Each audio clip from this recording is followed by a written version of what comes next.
Good morning and welcome to the 9th of November meeting of the London Assembly Oversight Committee. We are welcoming guests here in City Hall and also online via the webcast, members of the public and also our guests who I will come to in a minute. Can I just see if there are any apologies for absence, and can I just remind both committee members, guests and members of the public here to put your phone on silent if it isn't already. Do we have any apologies for absence, please? Thank you, Chair. We don't have any apologies for absence, and Assemblymember Ahmad will be appearing shortly on screen as she's joining us remotely for today's meeting. Okay, so we have a full committee, but one person is online. Item 2 on the agenda relates to the declaration of interests. Can we note the list of offices held by the Assembly members? And can I also ask if anyone has got any other disclosable pecuniary interests in specific items listed on today's agenda? I'll take silence as a no. Okay. Right, the next item on the agenda is item 3, which is the summary list of actions, which is on pages 5 to 14. Can we note the completed and ongoing actions arising from previous meetings and additional correspondence received? Thank you. Item 4 is action taken under delegated authority, which is on pages 15 to 20. Could I ask the committee to note the following recent action taken by me, the Chair, in consultation with the Deputy Chairman and Party Group lead members under delegated authority, namely to agree our letter to Paul Scully MP, who's the Minister for London and at the time was Minister for State in the Department for Levelling Up, Housing and Communities, which concerned the issue of levelling up and devolution. Is that noted? Thank you. Item 5 is the Monitoring Officer's response to the Governance of Trade Missions and the GLA Code of Conduct report, which came out very recently. Can we note the response from the Monitoring Officer? Is that noted? And Assemblymember Pidgeon, you would just like to raise a point? Yeah, I just wanted to let the committee know we've had a really positive response as well from London and partners to all of our recommendations. They're going to be taking them forward, and I certainly hope to meet with them soon to keep the pressure on this to make sure we get those changes made. Yes, thank you for raising that, Assemblymember Pidgeon. We've had a very lengthy response from Alan Simpson on behalf of London and Partners, making a number of proposals and offering to meet with members of the committee, in particular Assemblymember Pidgeon, who was the chair at the time when the report was produced, and with myself, the current chair, and we will be following that up on behalf of the committee. So if you would care to note that as well, that would be great. Which brings us swiftly on to our next item, which is on green bonds, item 6, and we have guests who are going to hopefully enlighten us further on the issue of green bonds. And I'm just going to introduce our guests before we get into our questioning. And I'm going to introduce you in the order in which you're sitting in front of me. And I'm going to start at the left-hand side and then move over to the right. So I'm going to start with James Watkins, who is the Head of Policy and Public Impact at the London Chamber of Commerce and Industry. So as one of our external guests, thank you very much for coming. You're very welcome. We've also got Chloe George, who is the Head of Environment, Social and Governments, quite often abbreviated to ESG, and she is from Seahorse Environmental, and Seahorse have been very helpful on previous occasions at other committees, particularly the Economy Committee. You're very welcome here as well today, Chloe. We also have Jennifer Crago, who is the Interim Head of Green Finance at the GLA.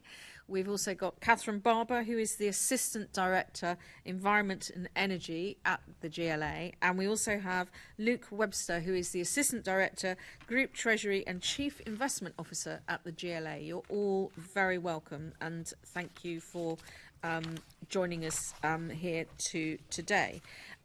So, as I said, we have a series of questions that we would like to put to you. And the first of these is eventually going to come from me when I can sort myself out. And I want to start with you, Luke, if I may. So we've been looking at the wider context in which the Green Bonds programme is being considered and hopefully eventually launched, how have you used the International Capital Markets Association Green Bonds principles to inform the development of the GLA Green Bond programme? That's something we've been looking at. Sure. Thank you, Chair. We obviously have studied that framework fairly extensively and have built on the best practice that we can take from TfL, who did an extensive matching exercise with their bond program, their green bond program, and the framework that you refer to. So it's central to our development of the framework that will be used by the GLA in due course. I would say, though, that as I think I've mentioned at previous committees, certainly at the Budget and Performance Committee, the timing of the actual green bond transaction is very much dependent on market conditions, and we have had tremendous market turbulence over the past couple of months, and culminating with the Really? I don't think anybody noticed yes, that. The mini budget in particular, it correlated with an extraordinary movement in credit spreads, which really affects the desirability of this type of transaction as opposed to other sources of borrowing that we might have. And I think it is going to be many months before markets settle down to a point where a green bond issue in the normal market process is an attractive option from a value for money perspective. So what we're looking to do at the moment is there's no change to our plan to assess projects and deploy the revenue support money that we've discussed before, totaling 90 million. So that everything will proceed as we have discussed before. We have plenty of cash to provide short-term finance for the relevant projects, and then we would look to issue a green bond to refinance that position when conditions are more favourable. So we probably will not be producing... So we're not talking about really for the next 6 months, would that be? I think that's a very reasonable expectation. Certainly not for the next 3. I would expect it to be in the next calendar, it's certainly in the next calendar year, and most likely the next financial year. So we won't be producing a public framework or prospectus too far in advance of the bond issue. And like any sales process, it's nice to sort of create some market excitement and then actually do something in short order.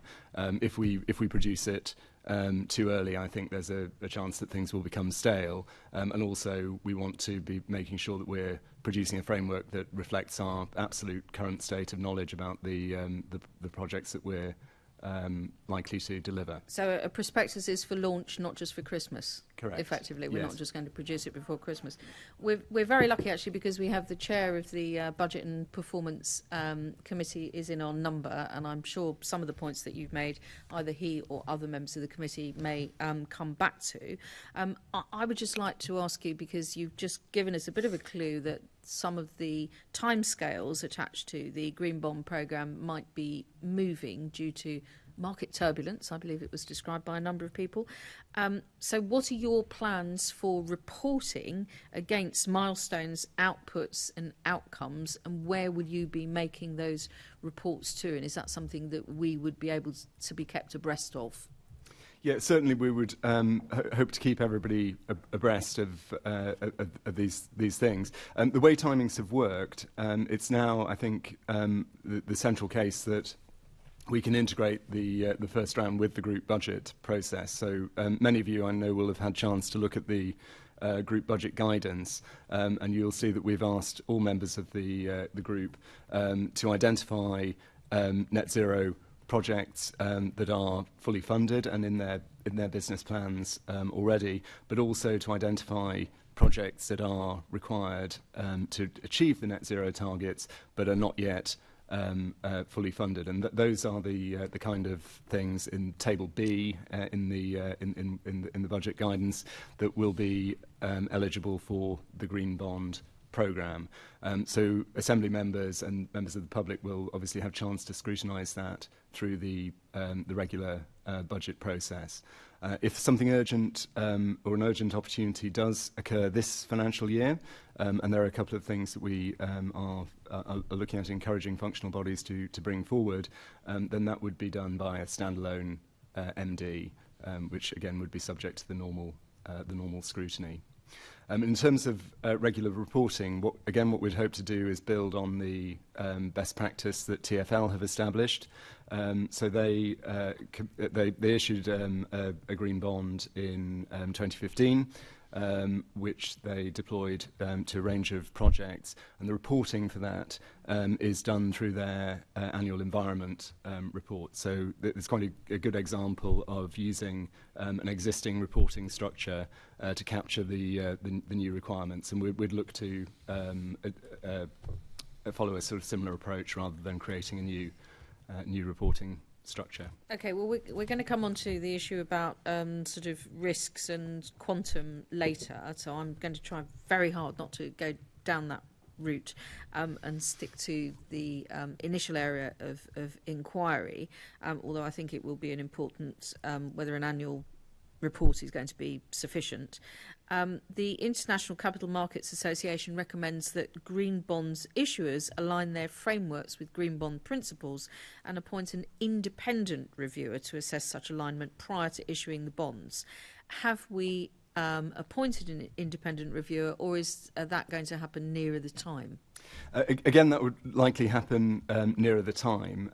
We have a number of potential partners to work with us to issue the bond. As I think, again, I may have mentioned before, because of the GLA's statutory setup, we need an external platform to issue the bonds from. We've used one set up for us by Lloyds Bank in the past. There are others in the running for future issues. Depending on who we appoint, they'll have these second-party opinion providers who they already work with, because everybody that we're talking to, as you'd imagine, has previous green bond experience. So we'd likely work with partners who know the platform well.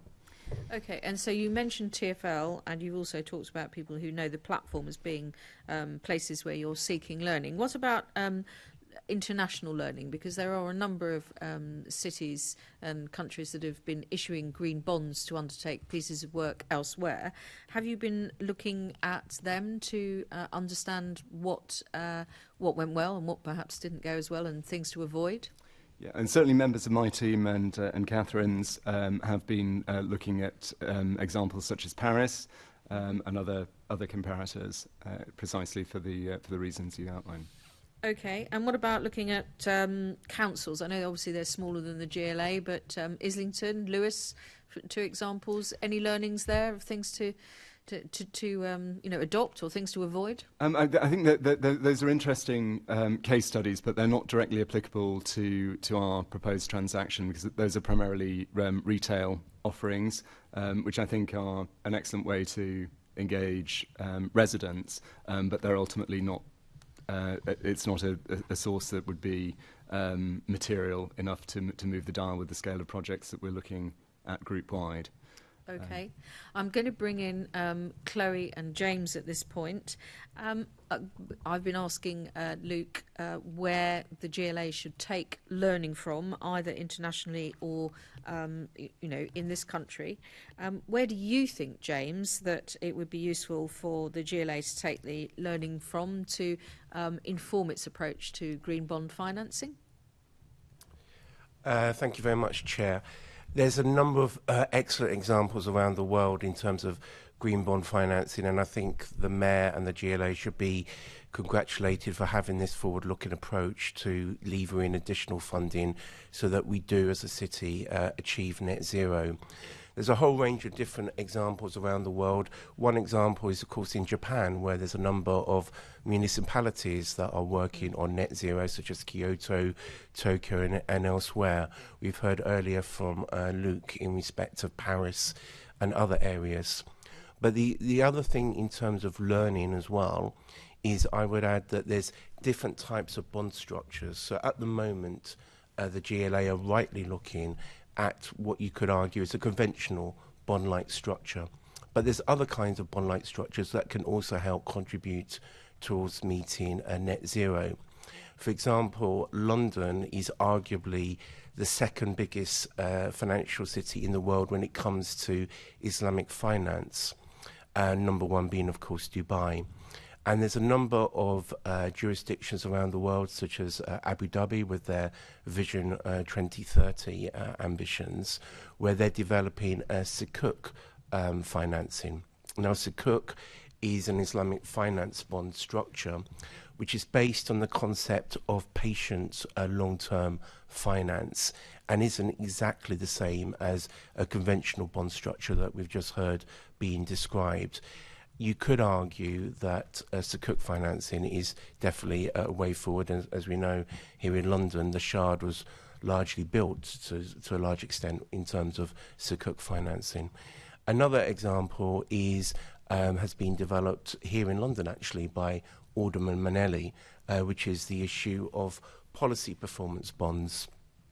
And this structure is very similar to a concept known as social impact bonds. So, a social impact bonds was demonstrated here in the UK at Peterborough Prison. The number of prisoners who, when they left prison, did not return to prison, investors who invested in this got a return on their investment if those prisoners, when they became ex-prisoners, led a law-abiding life. And these kinds of experiments with social impact bonds was very effective. This has now been developed further into a concept known as policy performance bonds, where you could argue, and it has been argued by Alderman Manelli and others, that you can actually use this for net zero. So the greater the effectiveness in terms of reducing emissions, the lower the interest that the issuing body has to actually pay. So therefore it provides an inbuilt incentive, but it also provides a hedge for the markets to remain interested in the bond issuance if it's mentioned on that structure. So in summary, Chair, there's a whole range of different structures out there, and we would first of all congratulate the GLA and the Mayor for taking these initial steps, but also encourage the Mayor to consider these additional structures amongst many others that can be considered. Well, there might be some learning to be taken from this very meeting then. I don't know whether these are areas that so far Luke and his team have been looking at, but I'm going to come straight on to Chloe and the same question to you. Where do you think that the GLA should be taking learning from to approach to inform its approach to the governance of the green bonds? Thank you, Chair. So I think the EU would be a really good place to start, mainly because they are leading the way in green financing and certainly from a public sector point of view. I think there's positives and learnings to be taken from the EU, in particular looking at their recently issued green bond, which came under fire because it didn't actually meet their own green bond standards, which was quite embarrassing. I think there's definitely course for London to stand up and be a leader in this space and make sure that we are meeting not just today's expectations of what green means, but what future expectations of green means. And UK is currently, trying to lead the way globally with regards to green regulation. And I think it's really important that we look very deeply at all of the regulation coming down the line, not just here at home, but actually abroad, because it does have an impact on our own. I think the SDRs in particular, so the sustainability disclosure requirements, I definitely strongly advise making sure that it fits in with those requirements. The UK taxonomy that's being developed, I think very important that this goes hand in hand with that so that we're not caught out in the future. I think it's also going to be increasingly important that given, the Mayor's position as chair of C40, it's an opportunity to really show that London can lead the way and not just stick to past principles, past frameworks, but actually create something new. And I think London can lead in that sense. As James mentioned, we're the second largest financial centre in the world. I think that gives us a position to really show that I think the Mayor's chairship of C40 comes to an end because it's now COP27 and it switches at round about the time of the Conference of the Parties, because he took it on during the course of COP26.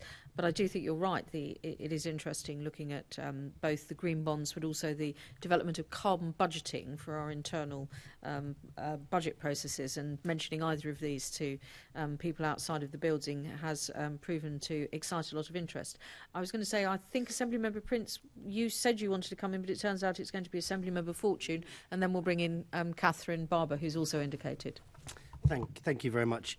And I know you're working to keep everything in silo, but we are moving into different sections. So I just want to pick up with Chloe whilst we're here. Actually, I think the Mayor retains his chairmanship of the C40 for another 2 years. I think he's a 2+1 option. I think it is. Yeah.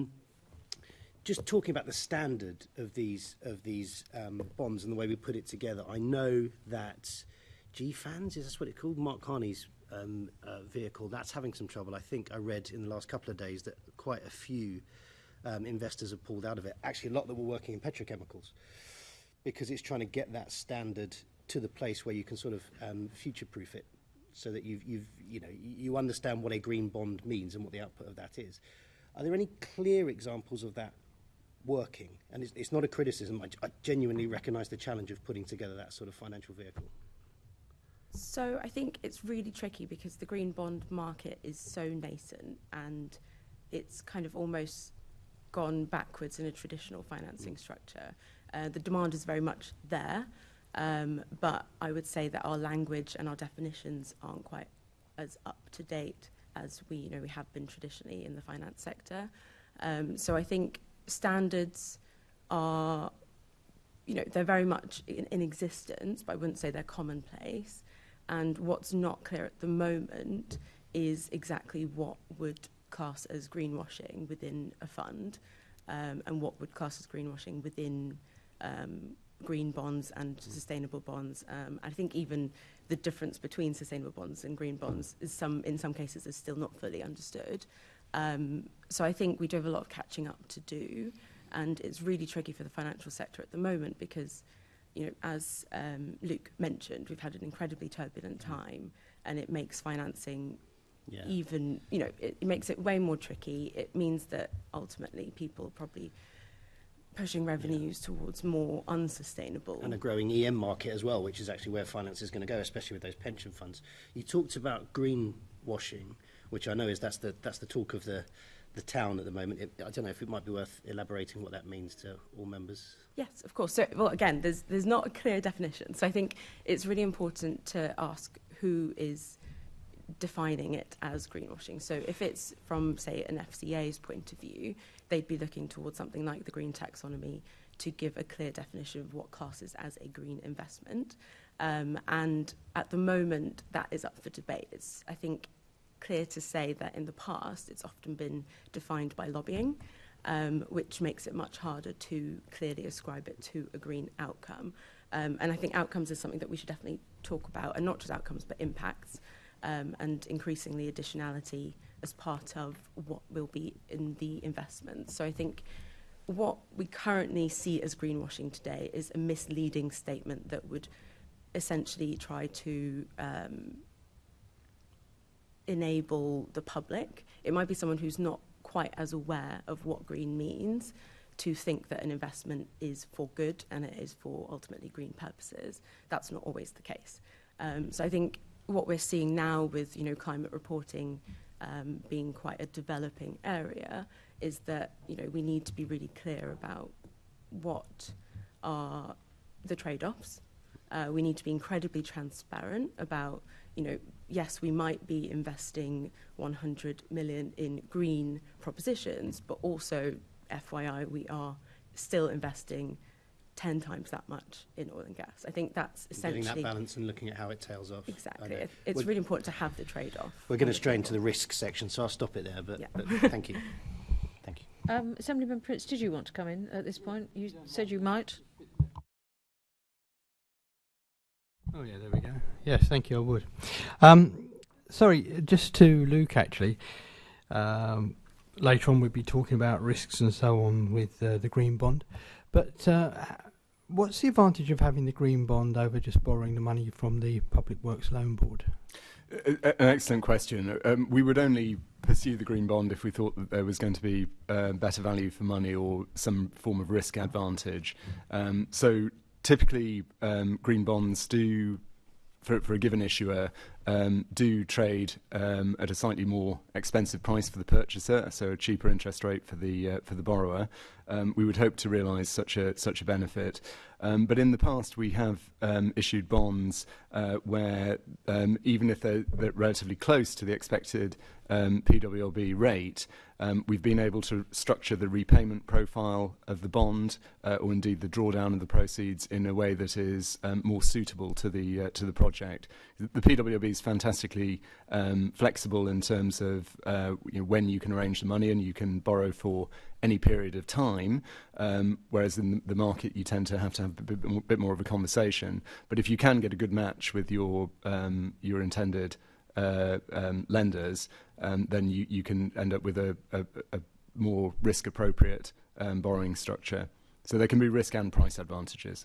I'm going to stop you, actually, Assembly Member Prince, because you clearly haven't looked at the questions that Assembly Member Fortune is planning to ask later, who's just said to me, it's all right, don't worry, I won't get cross with him. But I'm going to stop you because I will also try not to get cross with you. I know it's really annoying, isn't it? Yeah. So moving on to Caroline Russell and the programme structure, before we stray further into issues around the financing elements, Assembly Member Prince, I'm going to come to Assembly Member Russell. Thank you. Thank you, Chair, and good morning, everyone. So my first question is for Catherine and for Luke, which is about the roles and responsibilities of the two GLA teams, the Environment and the Treasury teams, and sort of how do those roles and responsibilities differ in terms of, sort of the involvement of those two teams in the programme? Shall I start with that? So I'm the Senior Responsible Officer for the Green Finance Programme as Assistant Director for Environment and Energy. My job is to make sure that the programme reflects the Mayor's environmental intentions, which are that we mobilise large amounts of private finance to help London move to net zero, tackle climate change and meet its environmental goals, for which we know that public finance is really inadequate. My role is to make sure that we're set up properly in terms of governance, that we're resourced to deliver, that we have a realistic work plan, and that we're identifying risks and mitigating them. And also communicating transparently with the Mayor's office, with yourselves, with Londoners. Can I just double check? When you say you're identifying risks and mitigating them, is that risks in the projects that you're trying to deliver, or is that financial Treasury related so risks? That would be for the programme. And so maybe coming on to Luke and the support that the Treasury team provides.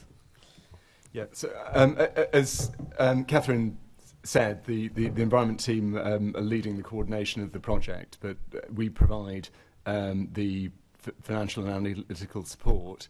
And because the reason that there are a large number of people now in my team working on this is because there are synergies with a great deal of other things that we're doing in the general course of business. So as investors, we want to be identifying projects that, as well as delivering excellent financial returns, also have good social environmental impact also. So the skill set of looking at things through an investment lens is helpful for selling an investment opportunity to others.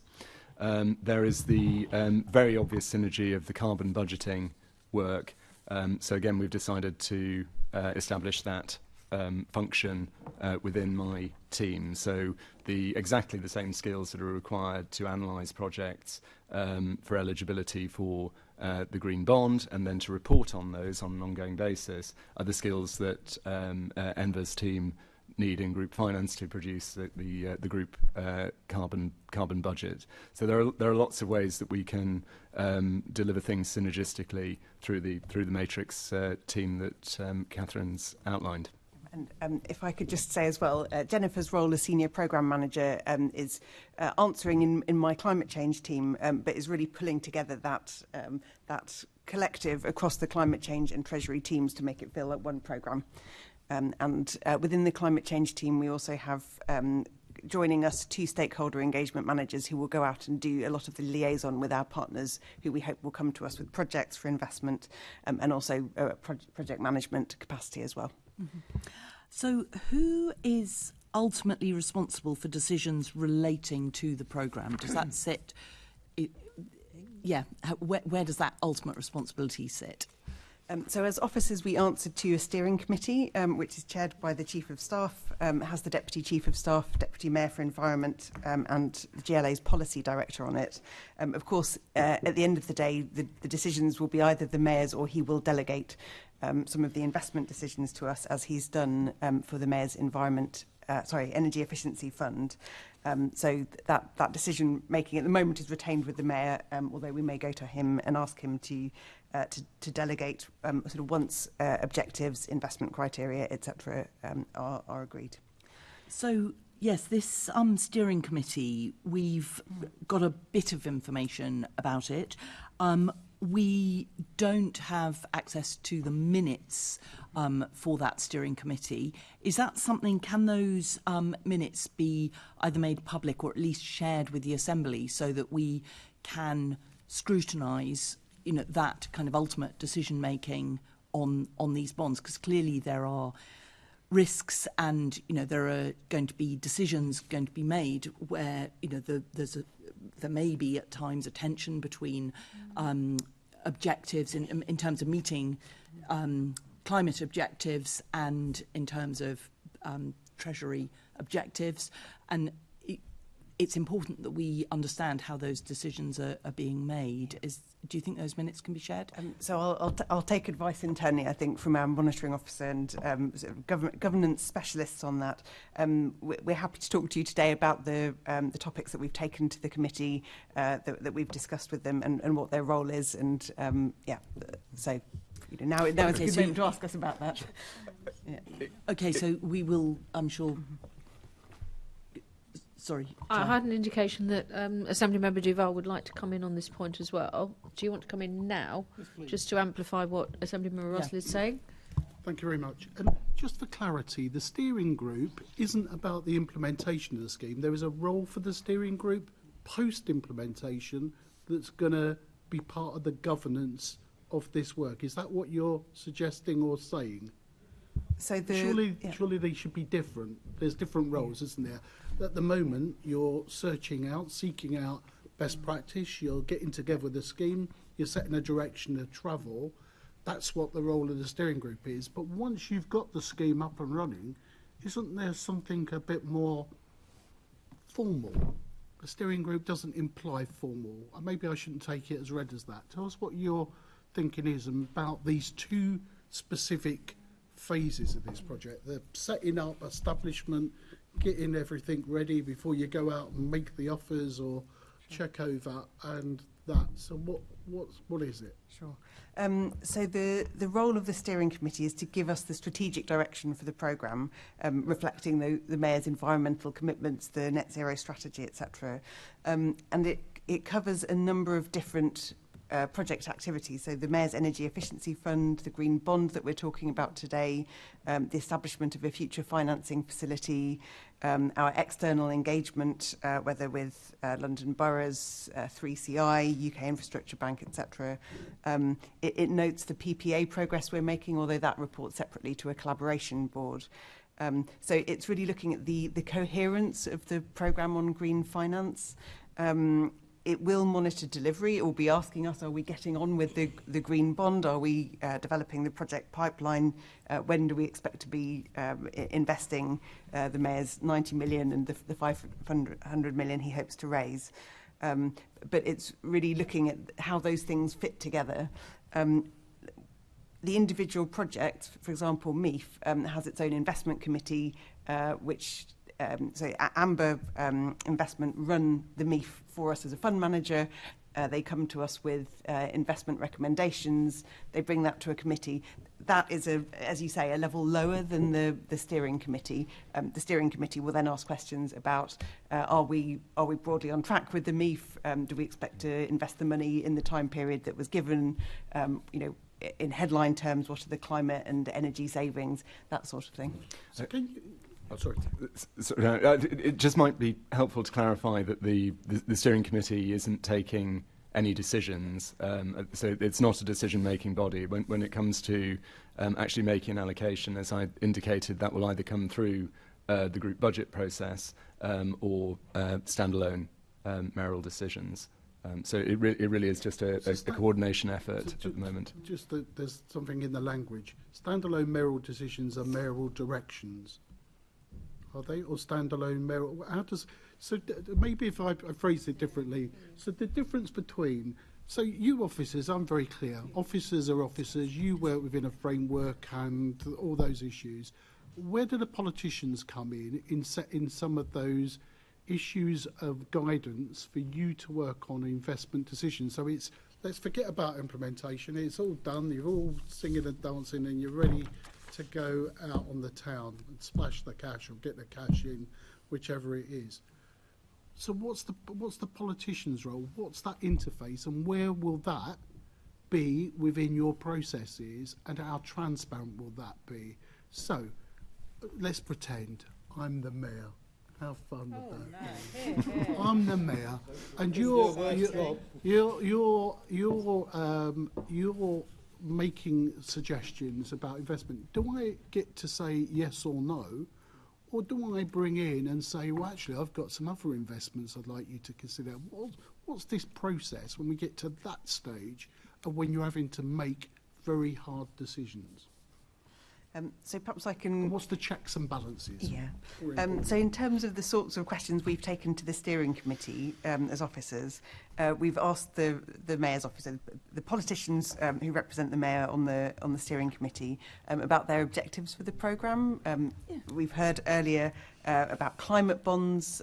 We've been speaking to the steering committee about do they want us to focus just on carbon emissions, or do they want us to look more broadly at wider environmental outcomes as well? That's a decision that it's not for us officers to take. It's something that we need the politicians steer about which priority sectors we should be investing in, about which categories of partners to support, whether this should be targeted just at the GLA group, public sector partners, should we be looking wider than that? So those sorts of, what is this programme for? What does the mayor want to achieve with it? We're taking our guidance from the steering committee, but in the end that will go to the mayor to decide, so that they're giving us the guidance now. And then in terms of actual investment decisions, we will have to establish that governance, but the way it's worked with MEF has been that the investment objectives were agreed through a mayoral decision. That was then delegated to an investment advisory committee. So Amber have come and said, here are the projects that we've heard about. This is how we've assessed them. We've done the due diligence. We think they meet the environmental criteria and they're deliverable within period, etc. We're therefore recommending that you fund them. That committee has got a mixture of GLA officers, including from the environment team, but also financial experts on it. And so those individual investment decisions don't go back up to the mayor, because that decision-making authority has been delegated. And so as a politician, forget about this mayor, I'm thinking about future mayors in terms this isn't just for Christmas, this has got to last and be sustainable. So in that sense, the politicians will set the framework and will not be involved in individual investment decisions, because the framework should allow officers to be able to work within the political objectives, rather than Len Duval saying, I've got a mate who needs a bit of investment, I think a bit of whatever you call it, I think you should invest in them. You will be able to resist that, and I should have no say if I was mayor or anybody else connected with that political process, because I'm setting the strategic framework. I don't do individual or recommend yes or no on individual projects. I don't push favourites. Sure. So as I said, that decision-making authority has not been delegated to us from the Mayor. We haven't yet sought it from him. We're still defining those proposals in terms of governance, but what I can point you to is what we've done before with MEIF, and I think that's fairly standard to check the investment principles and objectives with the political level, then to go away, drum up the projects, test them against those objectives, and to come back.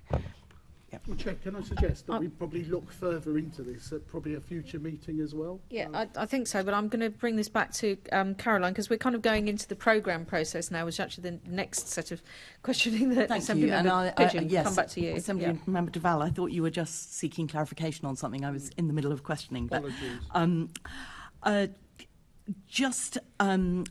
one of the things I wanted to pick up on, Catherine, you said the 500 million he hopes to raise. So are you suggesting that because of the market turbulence, the mini budget impacts, that there is that you may not raise that?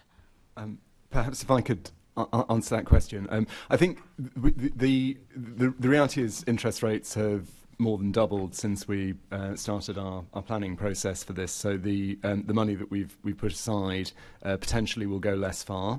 It may be the case that the functional bodies are very successful in identifying things that they can accommodate within their own budgets, in which case the number may well be much larger than 500 million. But if we were doing a like-for-like calculation of the type that we did at the time of the announcement, that 500 is probably more like 320, something like that. But as I say, there are lots of variables in play here, and it is our hope that the majority of projects will self-finance from the energy savings that they deliver, in which case it's entirely plausible that group-wide the number will be larger than that.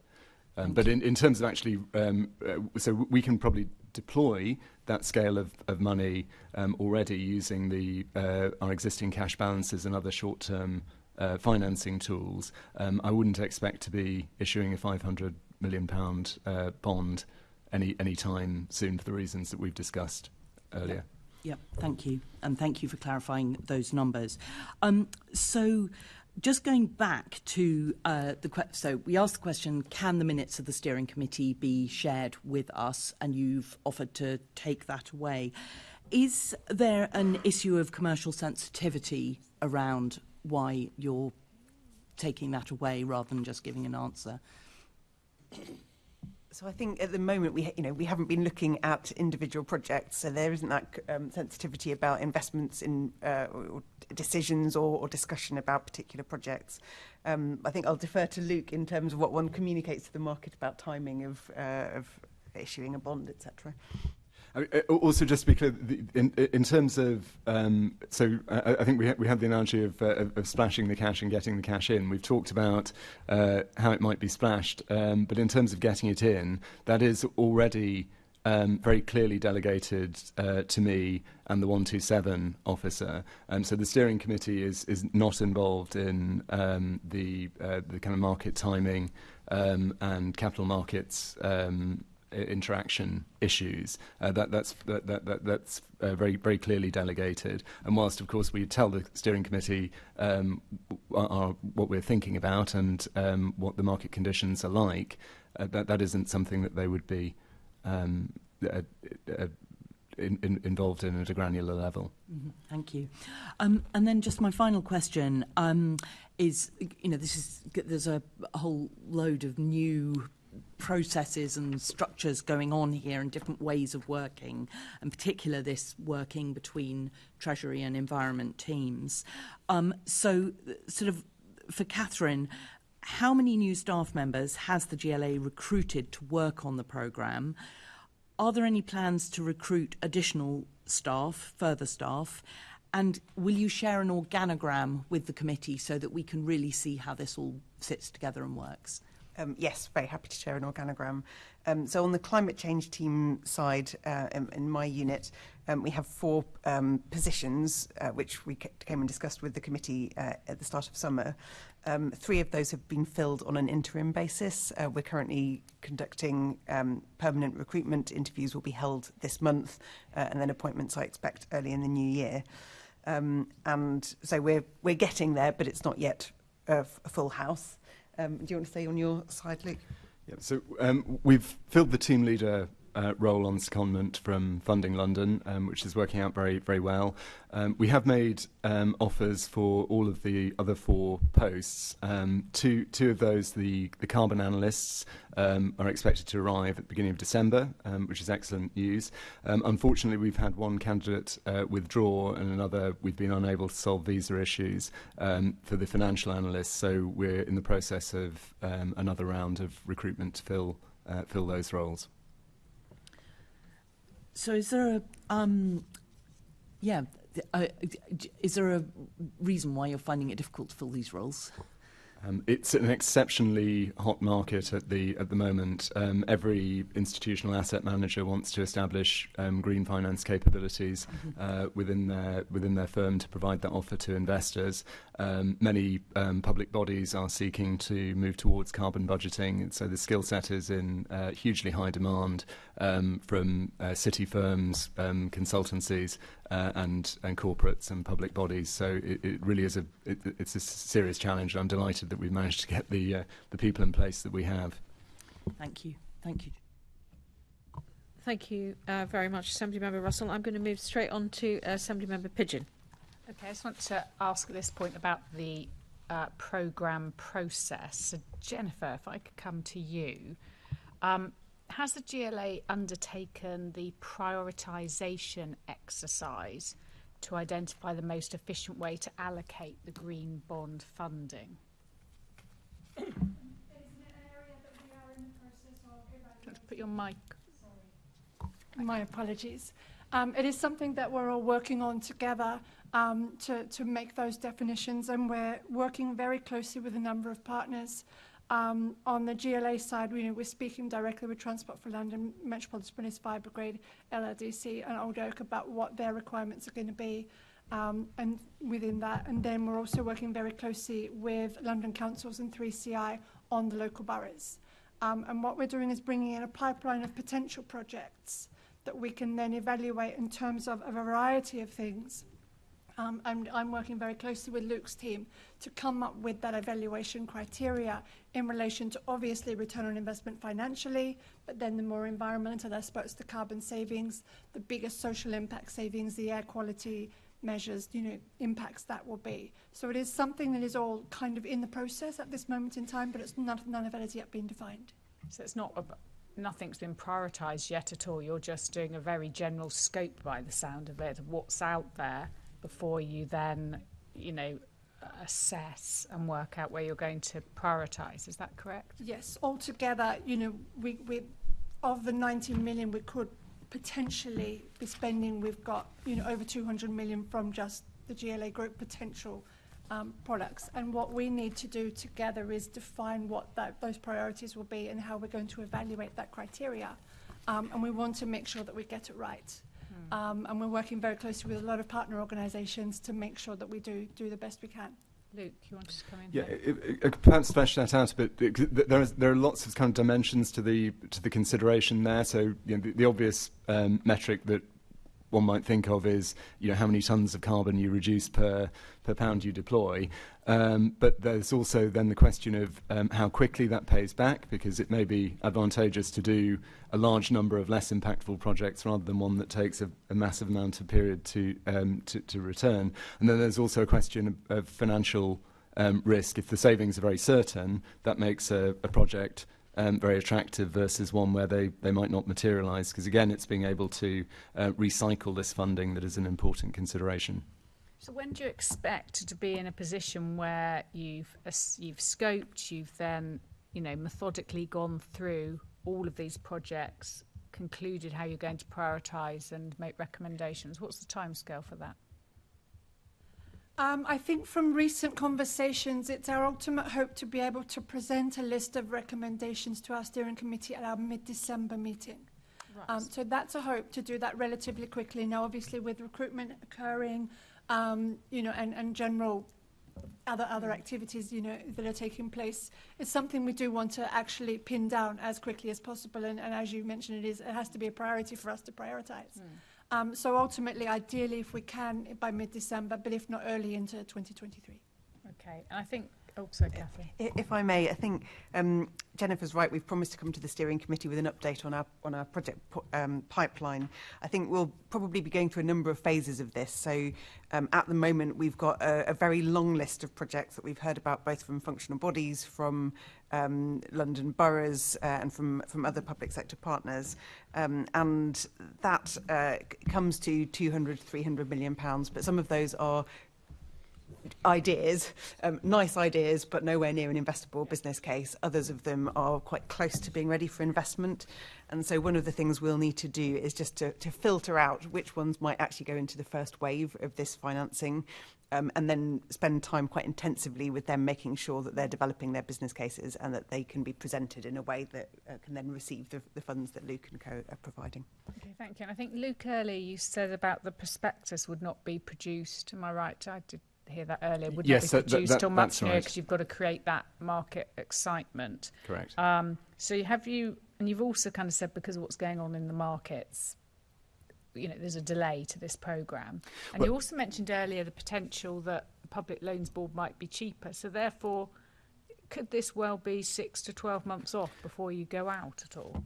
In terms of issuing a bond, yeah, it could well be that kind of time scale. And indeed, we may conclude that there are other ways to do it rather than a public issue. So we might look at a private transaction, or there are a range of options available to us. But I do just want to be very clear that there's a distinction between the programme of identifying projects and getting them underway and allocating potentially revenue support and the long-term financing solution.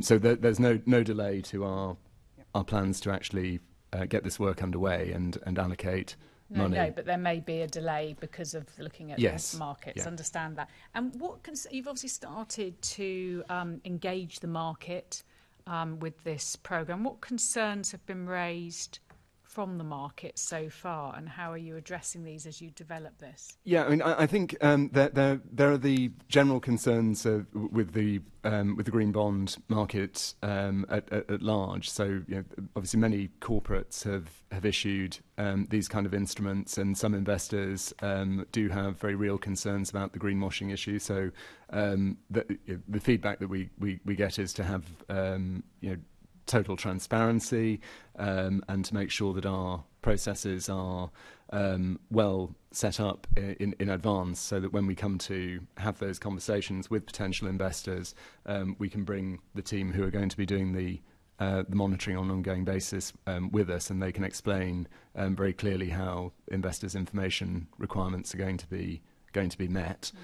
So getting all of that in place has been a message from the market, but by and large, we're an attractive entity to lend to. London is, a globally recognised brand, and lots of investors have offices here, or indeed are headquartered here. So there's quite a lot of excitement about the potential, but we just need to wait for the spread, the amount that investors seek to charge above government borrowing, to settle down to more reasonable historical levels. Okay, and from your discussion with investors, I don't really fully follow how all this works. This is your specialist area, but are you going to be sort of putting everything all together, or are investors saying, actually, we want to have some leverage over the individual projects we're willing to invest in, or does it come just as a block, you invest in this or not? Yeah, it wouldn't be our intention to give a sort of pick and mix approach to people. We'd look to put together a portfolio of projects that we commit to report on, and in total that equal the amount that we're that we're seeking to raise, and we'll do that in a series of tranches. So I think this is a long-term strategy. So that, the key strategic decision that's been taken is that the group will seek to aggregate green expenditure, for want of a better word, and finance it centrally rather than each body doing it on their own. So this will just become embedded in the group budget process in the years to come, and there will definitely be windows where green bonds offer better value than the PWLB. So there may be a delay for this financial year and the next, but this is something that will happen at some point. Okay, thank you. Assembly Member Joanne McCartney was going to come in next with some further questions on risk.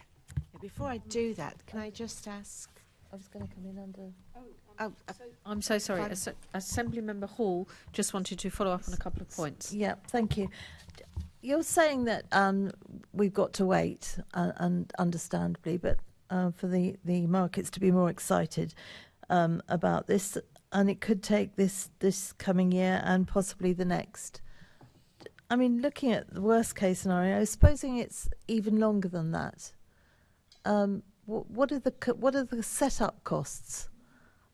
Because they're just going to go on and on and on. What do you assume it's costing you per year to keep you all going, basically?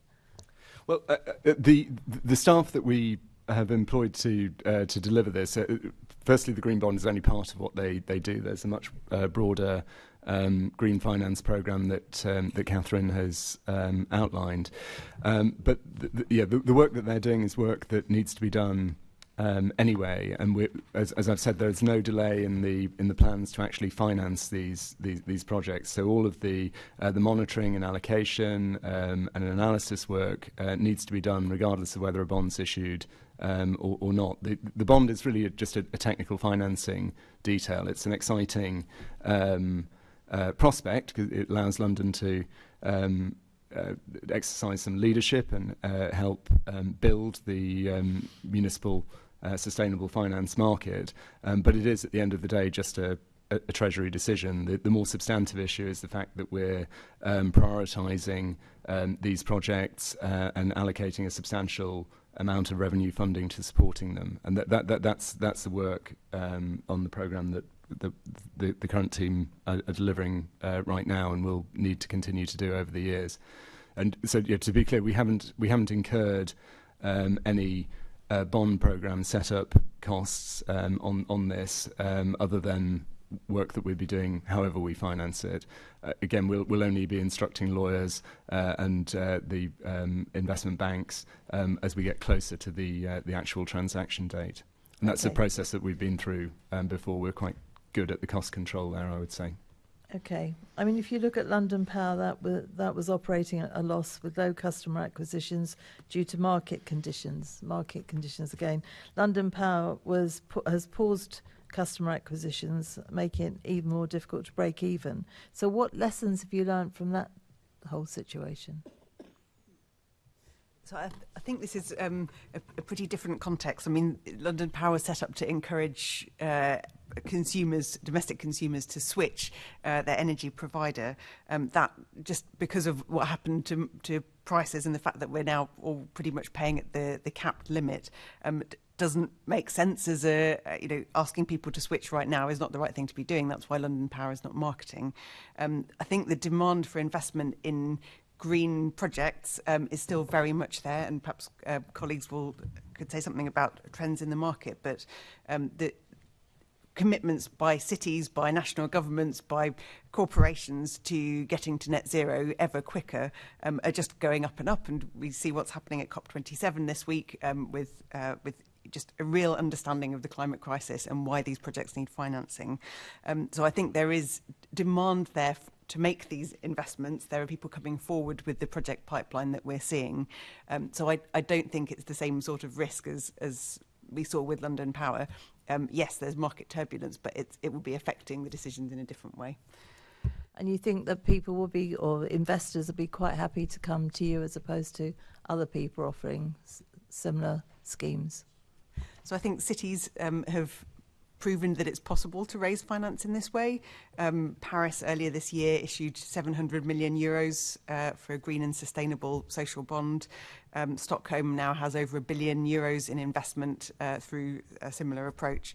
So it is a path that is increasingly well trodden, and we also see it in the US as well. So as we've looked around internationally at what others are doing, and then on a much smaller scale in the UK, sort of at £1 million level, we do see that there's increasing demand for this. Yeah. You do. Okay, thank you. Thank you. Just before I come back on to Assemblymember McCartney, I think everybody can see that we've just been joined by Blackheath High School from Greenwich. Would you like to give everyone a wave? Hi. It's very good of you to come over. Did you come on the cable car? Yeah. How was that? Was it good? Nice views? Yeah. You going back on the cable car, or are you going to stay here and join us for the rest of the meeting? So we're talking about something you probably won't want to do that. We're talking about something called green bonds, and bonds are a way of raising money so that we can undertake projects across London that will help us meet the climate emergency. But it's quite a technical discussion because we're talking about how you raise the money and how risky that might be. And how we're going to make sure that we know what's going on at all times. So now, Assemblymember McCartney is going to talk a little bit about programme risks. Yes, thank you. But before I do, Luke, can I just ask a quick question? Because local climate bonds have been piloted by local authorities where residents can purchase and actually be part of that. The GLA investments, will they allow individual Londoners to invest, or is this purely aimed at those big investment funds? Yeah, this is very much targeted at the wholesale market. So individuals may be able to get some exposure to them through funds which happen to hold those bonds, but yeah, it would be marketed to institutions. Thank you. So on programme risks, Luke again, in March when you were before us, you identified the top risk to the programme was the financial capacity of public sector organisations to maximise the impact of the green bond funded projects. You've talked about market turbulence today. So could you just outline what you think are our top risks at the moment and what are you doing to mitigate that? Yeah, I suppose the top one remains financial capacity, and of course, with the pressures of inflation, the ability for the public sector to find revenues to support capital financing costs in the first place is pretty challenging, and it's probably reduced as the capacity is reduced since the last time we spoke. So I think the scale of what we can achieve as the public sector is probably even lower than it was, and it was already insufficient. So what we need to be doing is working very closely with central government to get the necessary devolution and financial flexibilities to create revenue streams to repay private sector investment. That's really the big overall policy challenge. So that's not something that my team can readily mitigate, but that is the kind of spectre over all of this, I would say. Financing itself has become more challenging because, along with costs going up through inflation, interest rates have also become very materially greater. Now, the types of projects that we're looking at here are ones that we would hope have a gradual payback. The idea is you do a couple of years of investment and then you have energy savings which release money. So this is debt that we would hope to be paying down as we go along, rather than in one big lump at the end, as is the case with some of our other projects. So that the fact that you're making gradual repayments, a bit like a mortgage, means that the impact of increased rates isn't quite as big as it might be if you were repaying everything at the end. But nevertheless, it's a very unwelcome revenue pressure at the time when we've got less to spend generally. Now, there's limited number of things that we can do to mitigate that. We don't, as the GLA, have the power to enter into derivative contracts to hedge interest rates.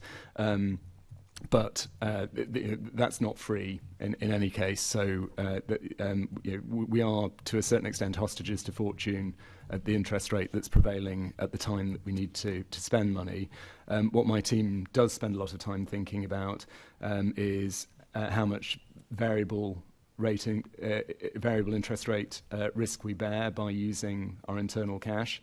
Using your own cash in lieu of external borrowing is effectively borrowing short term just from yourself. So, but it's at the prevailing rate of the day. When we do come to borrow long term, we almost invariably go for fixed rate instruments so that we have budgetary certainty over the long term, and that strategy has served us very, very well for sustainably financing projects such as the Northern Line extension and Crossrail. So that's what we can do. But yeah, these risks are there, and there's only so much that you can do to combat circumstance. Okay, that's really helpful.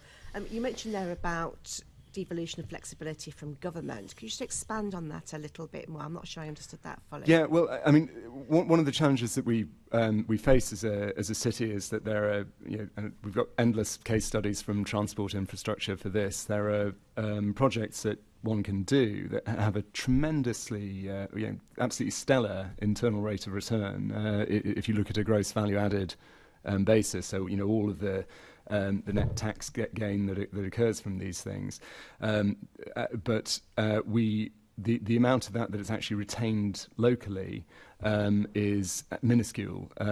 We had a chart done a while ago that showed that the Crossrail project, this huge growth in overall tax take, and then there's a tiny little line bumping along the bottom, which is incremental growth retained by London.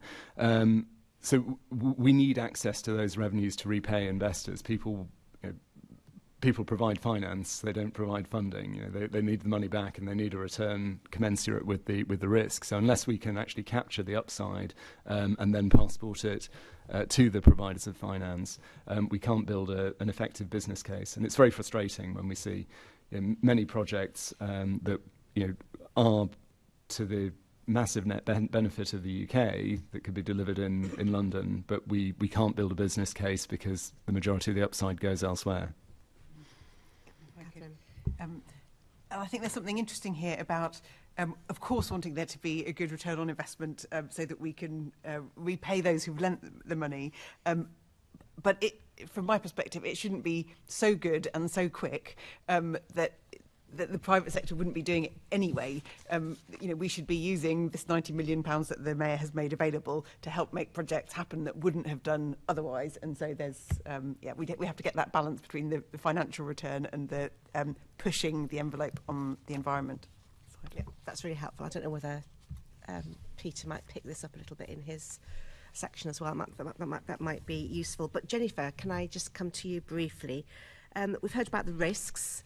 Has a GLA established a risk register for the programme? And if so, can it be shared with the committee? Thank you very much. We're not quite ready at the stage to be developing a risk register. We've got the overarching list of risks, which we are happy to discuss with you. Most of them are financial. Coming onto that is looking at the skills and resource constraints within our functional bodies and the local boroughs, and just in terms of capacity and ability to shape their proposals to being a bankable project. And that's going to be part of the role of my team, will be to help to capacity build our broader stakeholder groups to get that capacity so that they're able to do that. But a risk register is absolutely something that is on our horizon. It's on our list of vital things that we need to be doing, as well as defining a work plan. We're just not quite at that stage yet. That's really helpful. And Chloe, if I can come to you, just in general, what are the main risks to investors in green bonds, and what could the GLA or government, I suppose, do to mitigate those risks and reassure potential investors? And can I just, from your knowledge, how do you rate the GLA's risk mitigation? So I think what you've mentioned so far is, what you very much should be considering at this stage. I think that one that I'd add in is probably the reputational risk. I think banks in particular at the moment are very cautious of the reputational risks around lending and borrowing and issuing debt. I think it's becoming ever more apparent that they're going to have to be quite careful about the different products that they invest in. I think given that this is a public money, I think it makes it a lot safer, and it definitely is a more attractive investment for investors. And I can definitely I'd agree with you that this is attractive given Paris's success and Stockholm's as well. But I think the reputational factors are probably where I would focus in addition to the financial considerations that we've made so far. And I think looking towards the 2030 net zero commitment that the GLA has made is going to be a really big consideration in this, and how much is this funding actually enabling that transition to net zero. If it's not making a material impact, then I think a lot of people would be wondering why it's being spent. Okay, well, leading on then to my final question, it's to you and James. Really, just how can the GLA maximise the opportunities arising from this programme?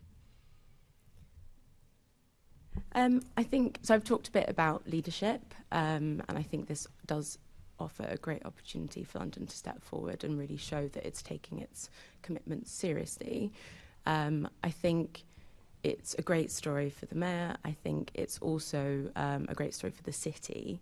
But I think mostly being able to demonstrate that there has been a material impact off the back of these investments that have come out of the green bond, I think will be a really important step forward for the sector. And that's actually to show that we're not just focused on outputs and outcomes, we're actually going a step forward and really, demonstrating transparency. We're demonstrating that we're actually measuring exactly where the benefits of the funds will go. And I think that's something that I would strongly recommend that, isn't done just in line with what's happened in the past, but actually takes that leading step forward to demonstrate what really, world-class leading impact measurement and reporting can look like.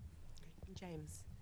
Thank you very much. I very much agree with Chloe. The only thing I would add to Chloe's analysis is that London in particular is positioning itself internationally in terms of ESG criteria. Now, in the light of the horrific war in Ukraine, we've seen how ESG criteria has been damned in many ways because of the reality of ESG criteria not really being up to the mark. And as we heard from Chloe, that clearly leads to a reputational risk. But I think this is a great opportunity from the GLA to maximise the opportunity of a green bond by actually enhancing the ESG criteria within the overall framework of such a bond. And that means to have a more enhanced structure which can go above the international standards that were discussed in the first part of this meeting. I will also add that for this to be really effective, to maximise jobs and growth and economic opportunities in every single borough of London, we would encourage officers and the GLA overall, yes, to work with the public sector, but also, of course, to work with the private sector.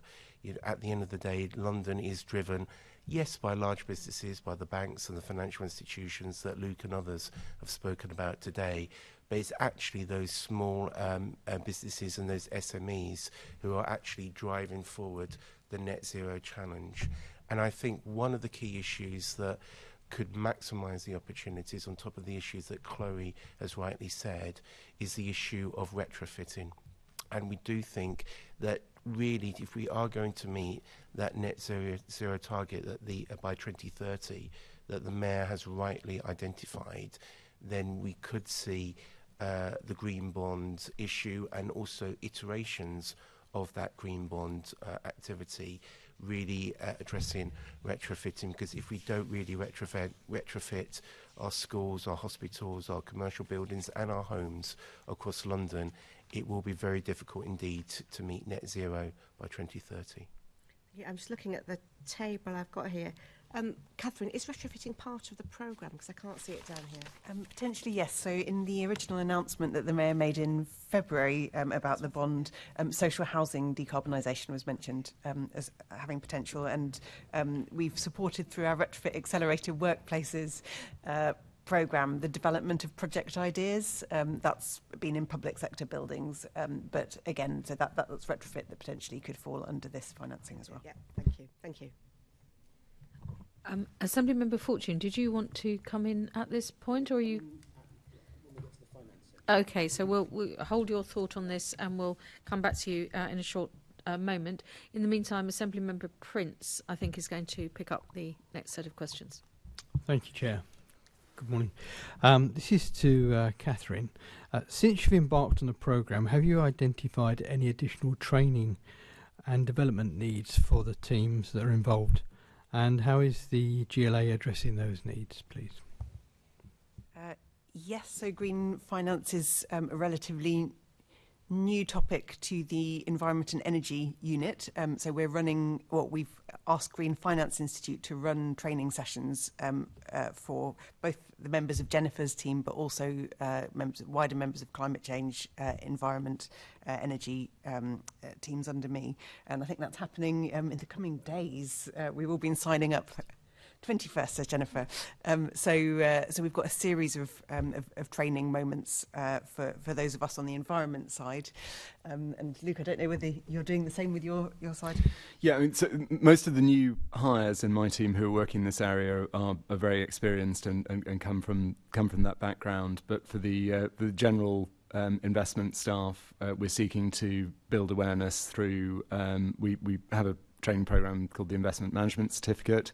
There is an ESG bolt-on to that qualification, which is available to all staff. And we, part of our, most of my team, as you know, sit within a subsidiary called London Treasury Limited, which is regulated by the FCA. As part of our certification process for the investment professionals, they have to undertake a variety of training modules, and we're bringing ESG reporting into that training program. So there's general awareness across the company. Sorry, just perhaps one thing to add. I think we're very accustomed to engaging with stakeholders to find out their potential projects, to help them develop them. That's what our accelerator programme has been for. But I think both in the GLA and in a lot of the partners that we've mentioned today, there's been a lot of chasing of government grants rather than financing that is investable projects that pay a return and become self-sustaining. And I think that's quite a big switch. I'm all for getting my hands on as much government funding as I can for London, and the Mayor asks me to do that. But we also need to be talking to these partners about, well, which projects can you only do with a grant and a subsidy, and which of them, if you push yourself, could you work out that there's going to be a return, and then you could go to Luke and ask for some of this financing. That's helpful, thank you. James, can you anticipate any additional risks to the programme by staffing and resourcing in the context of the GLA? Yes, thank you, Assembly Member. I think there are definitely can be risks. You do need to have a due diligence within the staffing of the GLA. You do need to have that expertise in place. We are operating in an incredibly tight recruitment market at the moment, something that not just the GLA but even the London Chamber of Commerce and Industry are experiencing amongst our own members at the moment. So to have that high quality staff who are expert in the mechanisms of market economics and market dynamics is absolutely critical. I think the other issue is to have a robust compliance regime in place, and also at the same time to have realistic expectations. The expectations that the GLA and the Mayor rightly had in February have obviously been completely transformed with what's happened globally and domestically. So therefore, when one does go to the market, one has to have those discussions with the financial institutions that are realistically based. But I think the fundamental issue, Assembly Member, is due diligence, having the correct staff in place, but also having a very good monitoring system, because a green bond will not be effective if effectively it's just seen as a shortcut to get extra money from the markets. It has to be seen to deliver environmentally. Otherwise, it not only will it be a reputational risk, but it would actually in the medium to long term, it could actually make it more difficult for the GLA to access funding in the future on any particular project. So that's a very good point. Chloe, do you have anything to add to that at all? Yeah, I would, and this is probably from direct experience of being in similar teams, and I think my main learn has actually been that on top of the fact that green finance is a very new skill set that professionals are having to learn quite quickly, I think the cross-functional working is something that's actually often harder, and you have teams who haven't necessarily had to work together in the past coming together, you know, behind a common cause, and not speaking the same language. So I think I would think further than Treasury and the sustainability teams and actually think about who are the future stakeholders you'll need in the next 2 years, 3 years, and get them on board now. So I think, you know, the risk teams, legal teams, compliance, the press office, I'd make sure that everyone's just as upskilled as you are, because I think that's where, you know, you can fall short, is that not everyone speaks the same language. And if, you know, the market is very turbulent from a jobs perspective. I've seen in the past in my previous teams, it's taken 2 years to onboard carbon specialists. So I totally sympathise. It's really, really hard to get the right skill set in. But that, you know, perpetuates another risk, which is that there's very little continuity of staff. So having really strong records, really strong project management is going to be so key to the success of this. And I think the third thing is having an external point of view.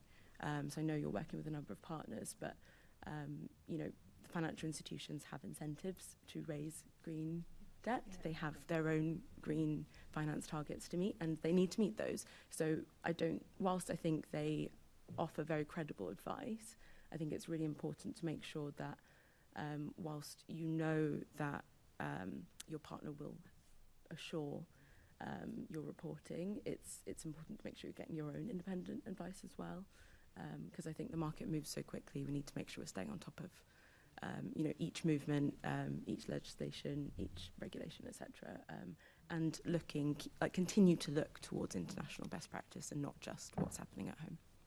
Very good advice. Thank you. Thank you very much, Assemblymember Prince. Assemblymember Hall, you just wanted to come in there? Yes, just for clarification, Catherine, you've mentioned the Mayor on quite a few occasions now. There's no mention of the Deputy Mayor. Who do you report to mostly? Is it the Deputy Mayor or is it the Mayor? I speak daily with the Deputy Mayor, and she's very involved through the steering committee with this programme. So she's on that, but as I said, we're also interacting with the Chief of Staff, the Deputy Chief of Staff, the Policy Director. There's a lot of interest in this because it's such a big financial commitment for the Mayor, and through that we report to him. Okay, I asked because I don't get this in any other committees at all. I just wondered exactly the line of reporting. Okay, thank you. Thank you. We're going to move on to Assemblymember Dr. Onkas Sahota, who's going to ask the next group of questions. Hi, Luke. These questions are for you to begin with. Have the recent changes in the interest rates or the increases in interest rates affected the range and the level of risks posed to the GLA on the Green Bond Programme? Yeah, I mean, they clearly the eventual financing costs are going to be rather higher than we perhaps anticipated at the time we envisaged this programme. So that will shift some projects out of eligibility and perhaps present a larger call on the revenue reserve that we've discussed. So, you know, all things being equal, we'll be able to do less on our own balance sheet as a result of the increased costs. But nevertheless, the numbers are still in the, you know, potentially hundreds of millions. So there's still a lot we can do, but yeah, inevitably it's an unwelcome additional pressure. Yes. No, we do have some compensating offset through increased investment income, which is the other side of the coin. But there are many calls on that as well through the impact of inflation on the GLA's general spending. So it's not a particularly benign financial environment at the present. And the other, of course, thing is that this has been an increase in the cost of energy. And so hence the value of the savings enabled by the programme does that offset any increases in the financing of costs? From a pure business case point of view, yes, it does. So it obviously strengthens the case for energy efficiency projects. But that said, it's still, if you looking at the project in isolation, it's helpful, but it's still increased cost for the group. Yeah. Right. Thank you. And so the other two questions are towards Chloe and James, right? To what extent do the recent economic events reinforce or undermine the need for the appetite for green bonds? What's been the impact of this, of the recent economic events? So I think it's a tricky one. You've got, a lot of issuers really struggling to actually drum up demand from organisations who are hoping to raise debt, and that's mainly because there's a huge worry over a lot of people's head at the moment. We mentioned GFANs earlier, and I think it's really important to go back to the fact that a lot of companies are now worried that they're not even going to be able to hit their net zero targets, which poses a huge issue towards raising green financing and green debt. And it means that they also feel that there is a huge risk of not being able to be credible. And the green premiums that we would hope to benefit from are suddenly at risk. And I guess it's a question I have for you, and I'm not entirely sure of the kind of financing arrangements that will be associated, but taking a look at the impacts of those green premiums if, say, you weren't to hit certain targets that you've publicly committed to, I think will be very important, given I think there was a report published yesterday that 90% of net zero targets globally are now likely not to be hit, which is really worrying. And if debt and financing is being issued against those targets specifically, we need to think about that now and think about what the risks are further down the line over the next 8 or so years until the net zero commitment should be hit. Okay. And James, did you have any comments to make on this? Yes, thank you very much.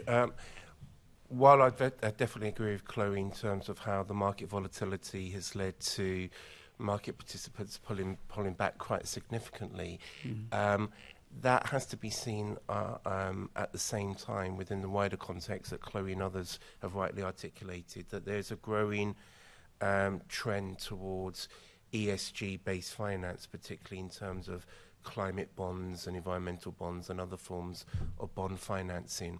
And that's really being driven by really thinking about Assembly Member McCartney's question earlier, that's really being driven by consumers. And consumers are putting pressure on financial institutions and on pension funds to therefore move in that direction in terms of having a more ethical approach towards finance. So yes, in the very short term, we're seeing a pulling back. There's no doubt there. And I think that's why the GLA officers are right to be cautious in the short to medium term, if one calls a year the medium term. But it's because of the demands of Londoners and people across the United Kingdom and across the world demanding ethical finance that this level of this demand for this activity will only grow and grow. And as we know, it was basically this grew out of the Sustainable Development Goals of the United Nations and other related initiatives. And what we've seen, despite the ups and downs in geopolitics and domestic politics, is that the buy-in to those SDGs are still very, very strong. So in the short term, yes, there will be concern, but I think in the medium to long term, the market demand for these kind of products is key, and particularly from one of the world's largest cities. It's not just the branding, but it's just the sheer economic power of London overall that will encourage this direction of travel going forward within the medium term at the very least. Great. Thank you very much, Phil. Thank you. Thank you, Chair. See, there's nobody wants to come in just on the end of Dr. Onka Sahota. Okay, I'm going to move swiftly on then to Assembly Member Fortune, who's going to pick up the next group of questions and anything else that he had a thought about earlier, and is going to combine it with these. Yeah, one of the joys of coming at the end of a questioning session is you've watched all the things you were going to ask be ticked off. So you have to kind of freestyle it towards the end of the meeting. But that's especially with Assembly Member Prince's helpful intervention there. It's all forgiven. He's on the list. James, just picking up on what you were saying there about market forces looking for those ESG financial solutions, I do believe that. I also think in the real world, people haven't seen some of the impacts of it long term on pension funds. So I think that's yet to be sort of managed. I think people like the idea of it without having maybe absorbed the reality of it at some point. Which comes back to what Chloe was saying, and I'm not knocking this, by the way. I think it's absolutely the right direction to go in. I just think it's incredibly difficult to measure and manage it. So thinking about what we'll be doing here, I suppose there'll be three things we'll be looking at in order to determine whether or not we've got best value. One of it is going to have to be the financial returns, right? That's a given. One of it's going to be that we are getting great net zero output. We're going in that direction. And the other thing is to encourage new ideas, new vehicles. So with those three things, how are we going to balance that? How are we going to measure that to know if it's working? Let's go to Luke. Give everyone else time to think. Thank you for that nice, easy one, Assembly Member Fortune. There's a huge learning curve here because a lot of this is new to us in terms of the working with the private sector. Yes, we have MEEF as a case study, but I'd say that's probably fairly limited in scope compared to the overall ambition, and indeed what we want to. What we need to achieve if we're going to get anywhere near these net zero targets. So I think the measures of success, obviously there'll be the carbon savings that we'll be able to quantify, but from my perspective, success will look like a rapid program of deployment and rolling reinvestment of these things. If we end up with money sort of sitting around that we're just not able to deploy, that's the scenario that we're seeking to avoid. Sure, but we don't want to be spending it just for the sake of spending no, it. Indeed. No, absolutely, which is why I think it's what we can learn from the past, from perhaps other funds that have been set up with European money and have come with a wide range of being trying to choose some neutral language, but somewhat restrictive conditions as a result of the regulations. Risk-adjusted returns for the public sector haven't always been prioritised in the way that we feel they should. So we're absolutely trying to embed a proper commercial approach into this from the very beginning. And whilst I think it's legitimate for the public sector to tactically take more risk to start a programme off than a private sector investor might do, that has to be done with open eyes, and risk needs to be compensated by return. Yeah, and that risk register is still being established. Yeah, so for this programme, but in terms of the financial aspects of this for the GLA, that's incorporated into our existing corporate risk register through my team. Okay, and that 90 million, how is that going to be folded into the budget process? So we'll be looking at through the group budget process. Functional bodies will be submitting projects that they feel are necessary to deliver the net zero targets, but that they can't currently fund, and we'll be prioritising those and offering sums from that reserve to help them. Because essentially, if you think about how this works group wide, because of the local government finance rules, pretty much as soon as you incur capital expenditure, there's not only the interest cost, but there's this minimum revenue provision, this requirement to start amortising the cost that kicks in. So there may well, people have already or should already have plans that are on track to deliver net zero by 2050. That's been part of the environmental strategy since 2018, I think.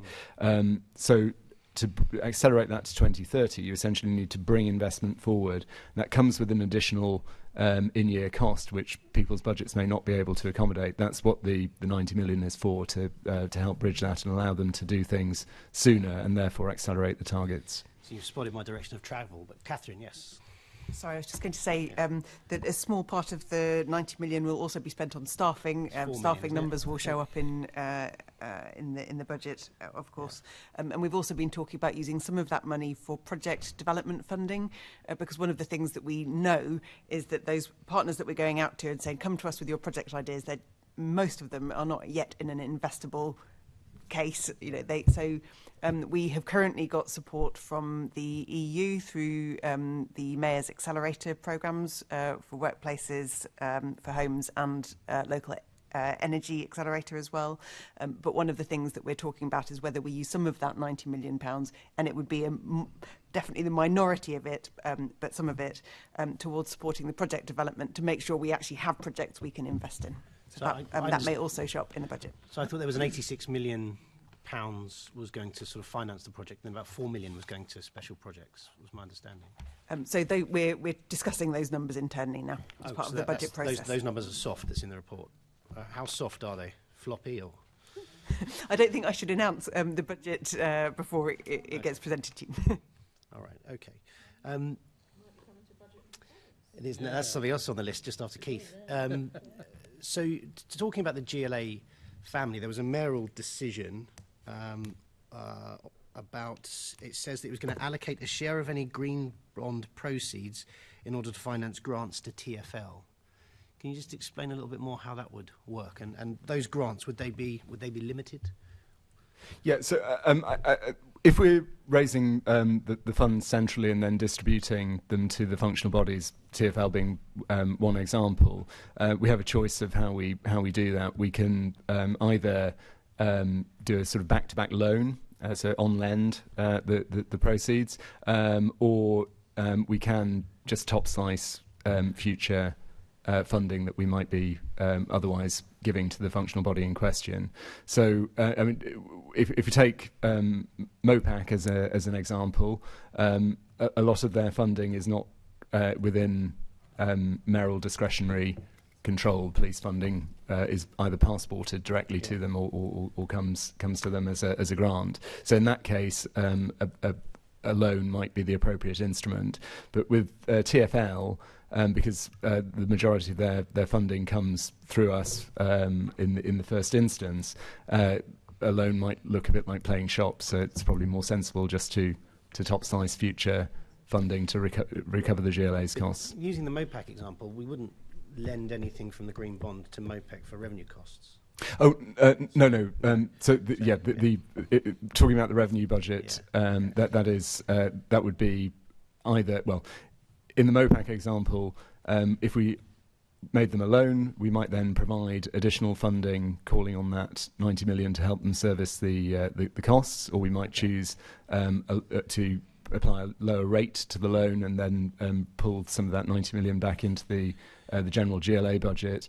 In the case of TfL or another functional body that we were taking the top slicing approach, we would top slice less than the cost of repaying the bond, and again call some of that 90 million back into the... In terms of ESG principles, would we go behind the curtain with that? So we fund a No. grant to a functional body.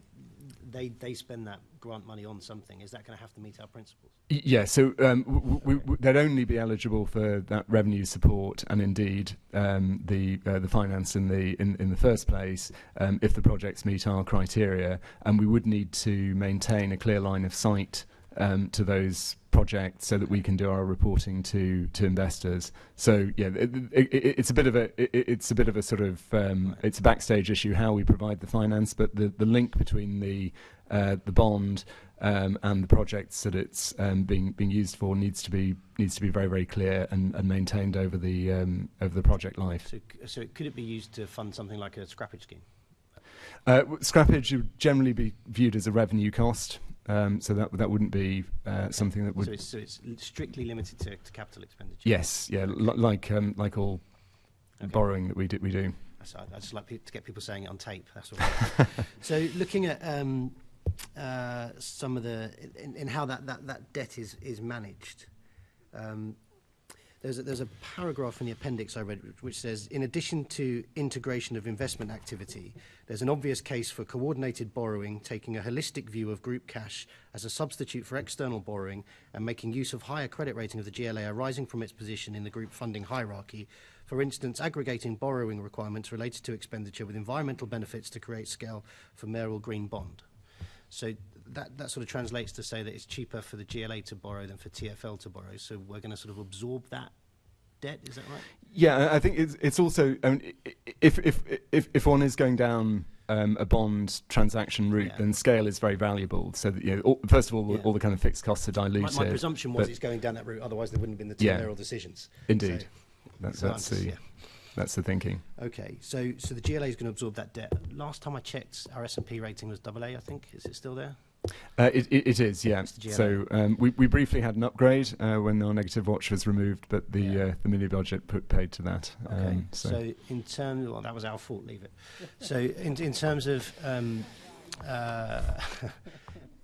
taking on this debt, what concerns do we have about that, or what risks are we accommodating? Yeah, so the rating agency that we use, Standard & Poor's, already consolidates all of the functional body debt, including TfL, and views it as our risk. So it doesn't really matter from a GLA rating perspective which entity the borrowing sits with. So yeah, there is a question about the aggregate level of group debt. We need to keep an eye on that, and we are, as a city, pretty highly geared, largely due to Crossrail as a one-off sort of maxing out of the balance sheet. So it's something that we need to monitor closely. But yeah, it's not an issue for us borrowing on behalf of the functional bodies. All right. While I was just chatting with Luke, did anybody else have any thoughts about how we could measure value? I was thinking maybe to Chloe and James. It's a constantly evolving question. So I think I've mentioned impacts a lot, and I would really stress the integrity and transparency of the reporting in that space.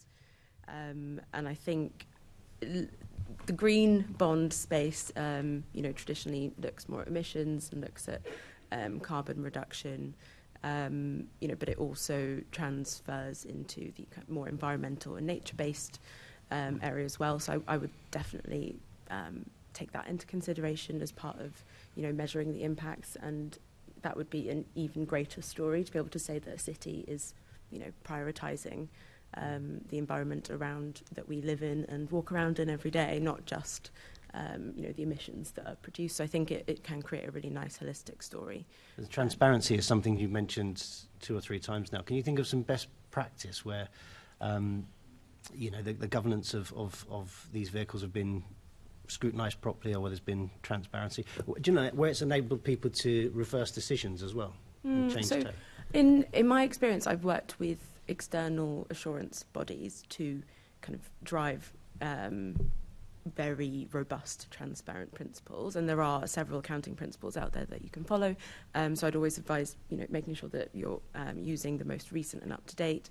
But if you're working with an external assurance provider, you should be driven to make some very difficult decisions and have difficult conversations about what you can disclose publicly.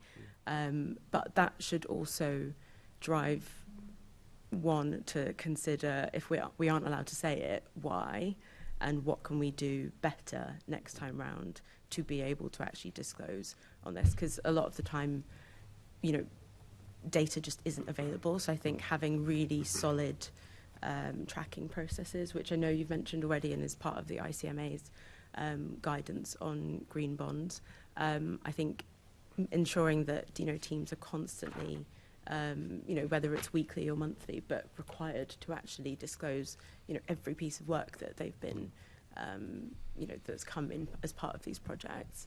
It's going to take a lot of behind-the-scenes admin, sadly, to make sure. Because I guess the question is, sorry, because I'm just mindful of time. We have this is different to a commercial bond. This is different to somebody investing in a pension fund, is that we've got public responsibility as well. And you have an oversight committee like this, you have a budget committee, you have an environment committee, you have an audit committee. All of these people are going to want a piece of the pie. And so what's the best way to organise it? I think, James, were you going to come in there? Yeah, yes, thank you very much. I think I very much agree, but I think in a city such as London, or particularly here in London, there's many ways that we can actually measure impact. Frankly, the accountancy body, the ACCA, have developed a really interesting public sector value for money criteria, which has been developed to link it in with ESG kind of investments, particularly in terms of green bonds and other climate change investment activities. And I think what they have shown, the ACCA, is how you can have a robust due diligence and monitoring mechanism which is linked to public organisations such as the London Assembly itself. I think in terms of how we would measure impact in terms of the first part of your question, the fact of the matter is there is so much we need to do here in London to actually meet that net zero target by 2030, and despite the best ambitions, we're nowhere near meeting that target at the moment. So whether it's retrofitting, whether it's putting investment into SMEs who can then provide the services to move forward, because one of the reasons the London Chamber, the GLA and the business are facing skills gaps is because we have a skills crisis here in the capital. So there's ways in terms of levering in investment for capital projects, which can then have subsidiary outcomes in terms of addressing supply chain issues such as skills issues. So to summarise my answer as quickly as possible, if we look at the ACCA criteria, and if we look at how that has to be measured through accountability, because this is linked to public money, this can still be met while moving away from the old-fashioned Treasury criteria, which is actually from governments of all parties, which has actually held back the investment that we need in infrastructure and in those supply chain issues that are sorely needed, while ensuring that there's sufficient monitoring mechanisms from bodies such as the London Assembly, so there is value for money. So to take on a challenge like that would imply that there is an ambition to create more bonds in the future or make bigger bonds in the future, if we're going to tackle that. If I may kick off, I do think that alternative forms of finance should not be seen as a one-off activity, but should be embedded within a finance work programme. That doesn't mean that it replaces core funding. So it doesn't mean, for example, if we look at the recent controversy over funding for TfL, that bond financing could possibly replace the core funding from the Department for Transport. That's clearly not possible, but it can provide additionality that can provide those additional services and support structures that are sorely needed. Yeah. Okay, so we can expect to see more in the future if this works, I guess. Yes, and we've said explicitly that the Green Bond is the first phase of what we hope will be a longer-term financing facility for London. Thank you. Thanks. Thank you very much. I've got an indication from either Caroline Pidgeon or Assemblymember Russell. Assemblymember Pidgeon. Yeah, I just wanted to go back to the point that was just been made about that mayoral decision in September to do with the additional facility for TfL, allowing you to allocate a share of the green bond proceeds to fund grants to TfL. Are these grants for the everyday, greenness that is running a public transport network, or is it for additional specific green initiatives?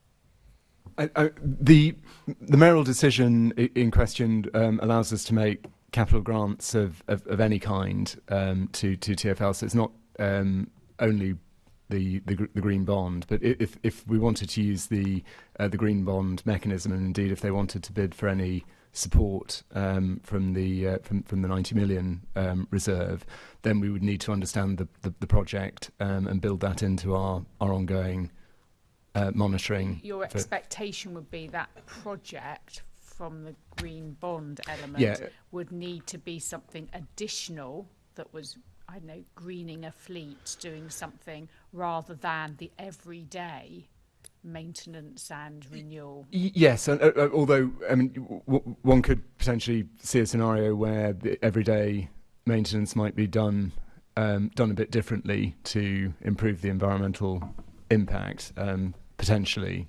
But yeah, anything that is covered across the group by the green bond, we will need to have a granular project understanding so that we can track the impact in a very clear way. If it was just general borrowing, then we would be using means other than the green bond. Good. Okay, yeah. Thank you.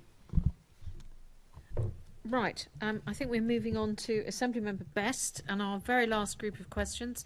So I'm quite hopeful we might even finish this just before 12 o'clock.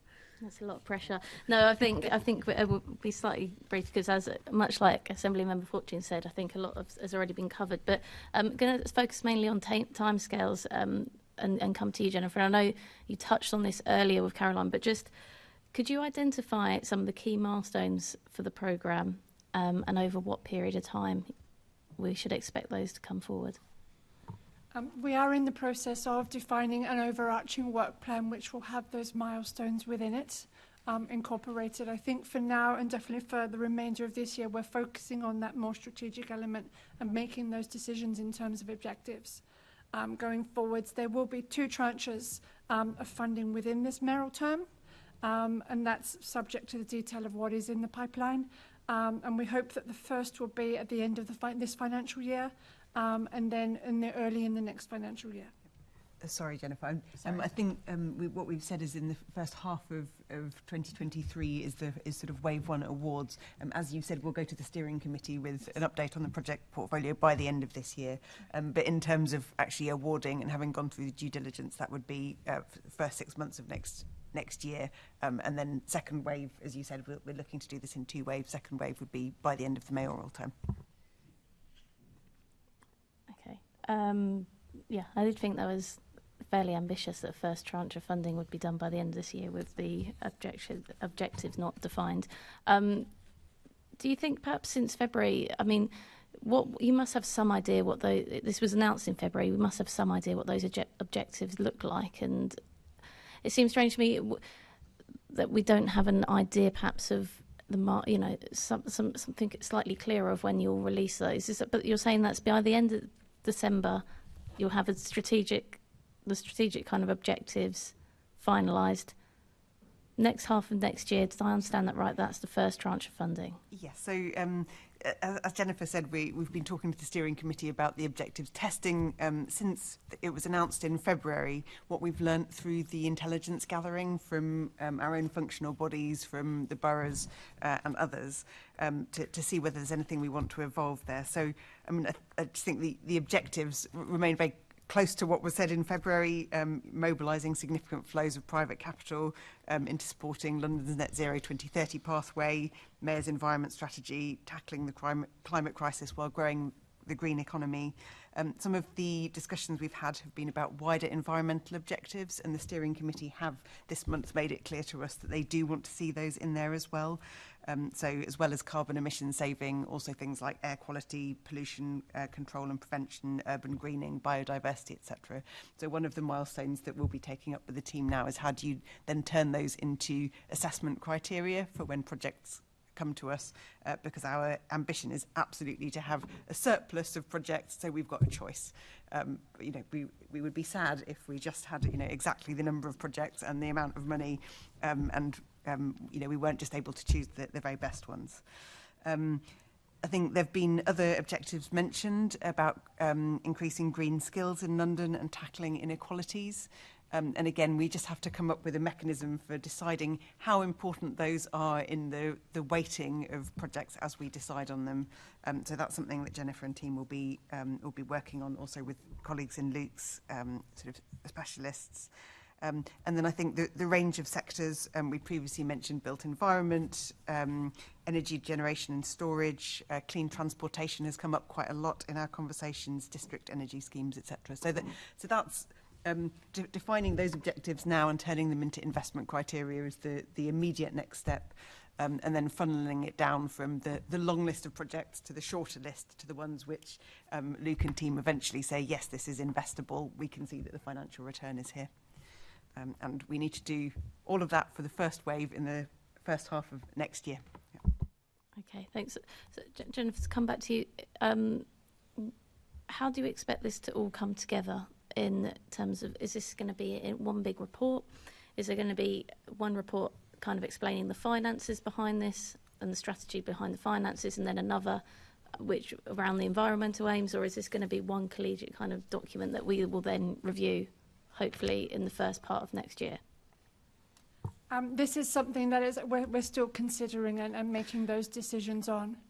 Yeah, I mean, it's too early in the process at the moment. It's like £90 million, and we're talking about something that should probably be ready in January. So I think we should probably have a better idea of how we're going to do it. No? Understood, but we're obviously in the process of recruiting a team to start building this and shaping it. I've had a stakeholder engagement manager start this week. Luke's team is still recruiting, so we're not yet there. We've had so much thinking and research and partnership engagement going into it. We've got to really solidify all of that thinking. And you do recognise the strain on time now in solidifying that thinking?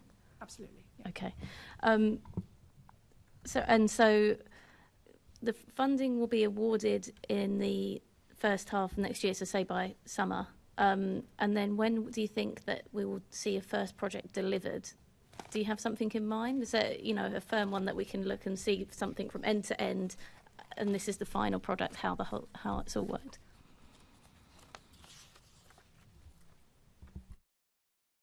Well,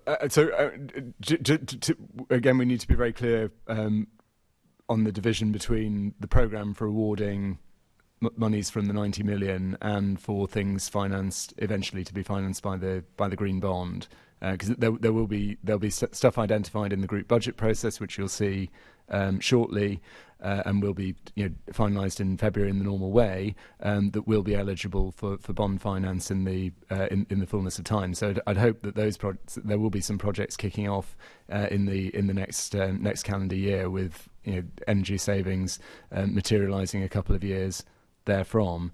And again, with many of these projects, typically the things we're seeing have some kind of implementation process between 1 and 3 years, and then savings emerging from that point onwards. But of course, the other criteria that Catherine's alluded to, they can be somewhat harder to quantify, and that's why we're still taking some time to finalise the programme framework as opposed to the bond one.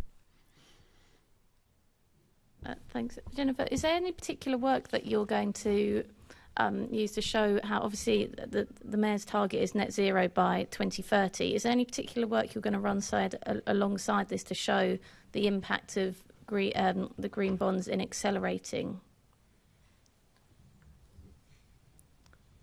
So, I mean, as we talked about, this question of additionality is a really important one for us, and how we measure that, again, is something we're going to have to sit down with the finance experts from Luke's team to try to come up with measures for it. I think the Assembly member was asking about, what constitutes success for this programme. For me, it is really getting projects which are from that sub-commercial layer, things that shouldn't, be happening anyway. Changing 1,000 light bulbs, for example, should already be being financed. That's already a commercial proposition. And then there are some things which are public, which still are clearly going to need public subsidy and just are not going to generate a return, however much you sweat them. And so that question of are we targeting those projects? I think that's the key for us, but how we define that, how we measure it, how we assess it at the start, and then how we prove the impact afterwards are things we still need to work on. Okay. Just one final, two final questions. When Assembly Member Fortune was asking about this initial budget, because I thought that was pretty set from all the papers and the Mayor's press release firmly on the 86 million plus the 4 million. When are you going to decide on that budget? And when did you decide? When did you decide that wasn't what you wanted to do? That there might be some flex in that, because the way it was presented was really quite solid previously. Yeah. So I think there are various things that we can spend the 90 million on in terms of supporting these projects coming forward and going ahead.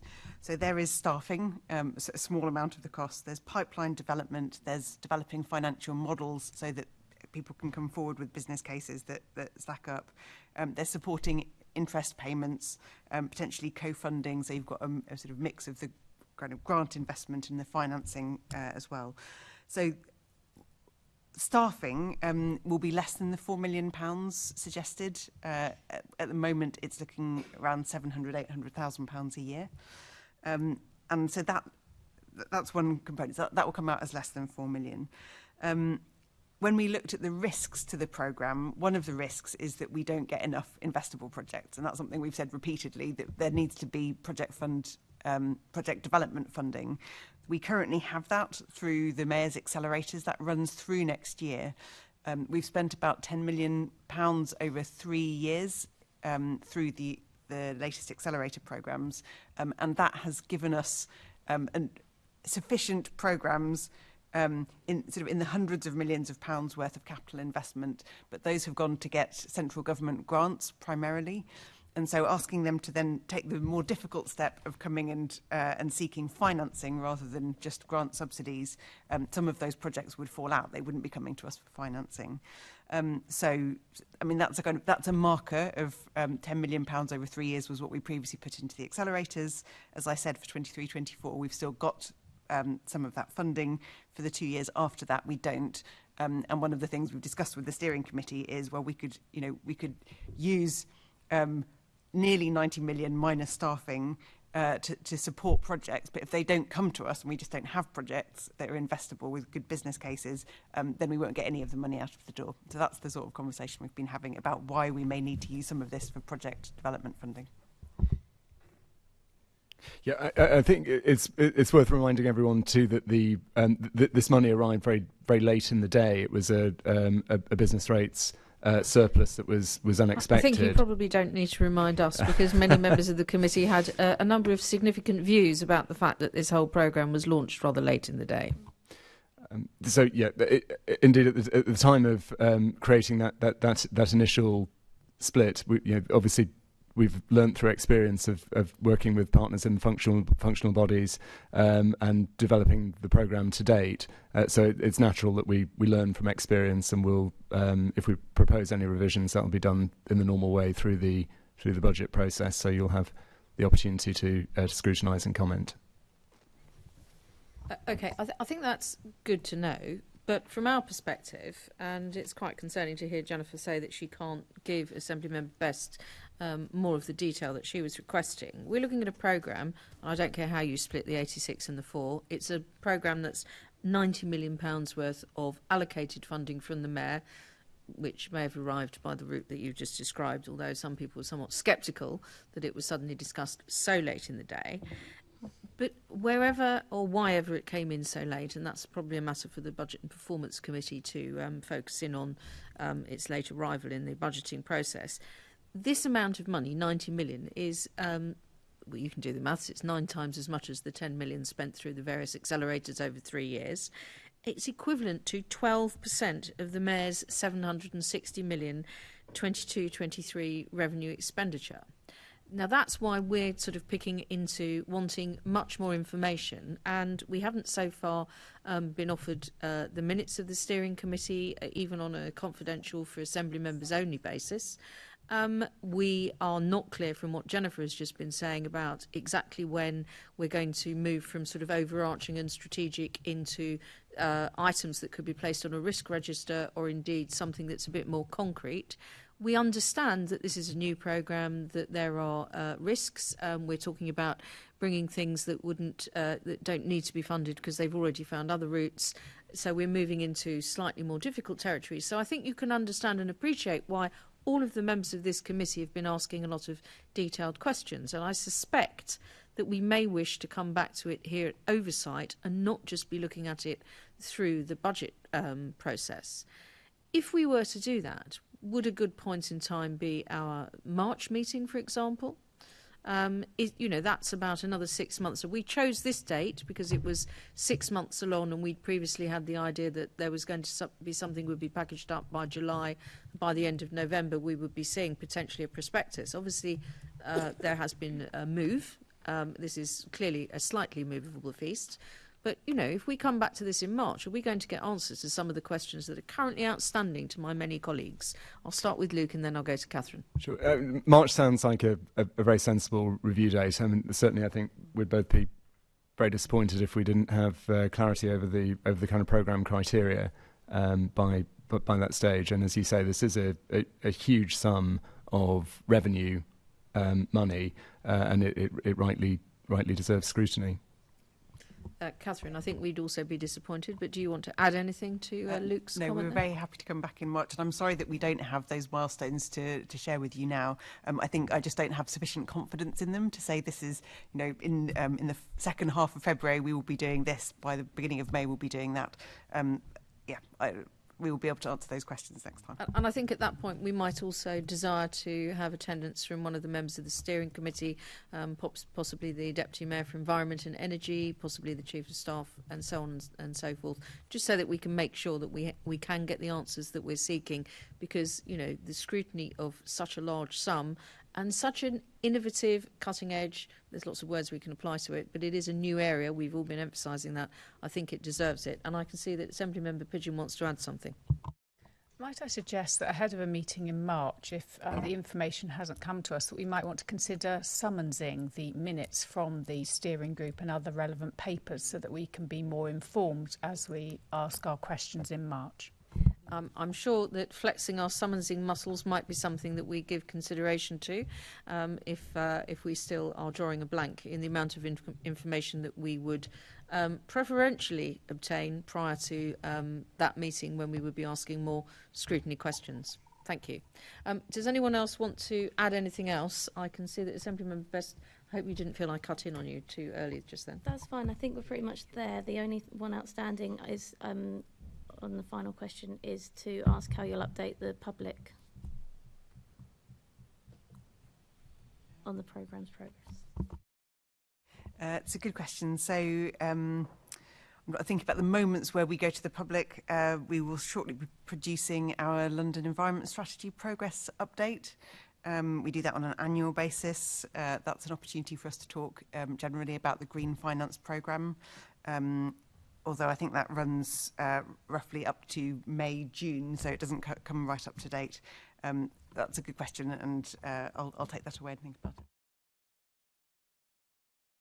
Okay, can we thank all of our guests? I'd like to particularly thank James Watkins and Chloe George for bringing their external perspective, which I think we've all found extremely helpful.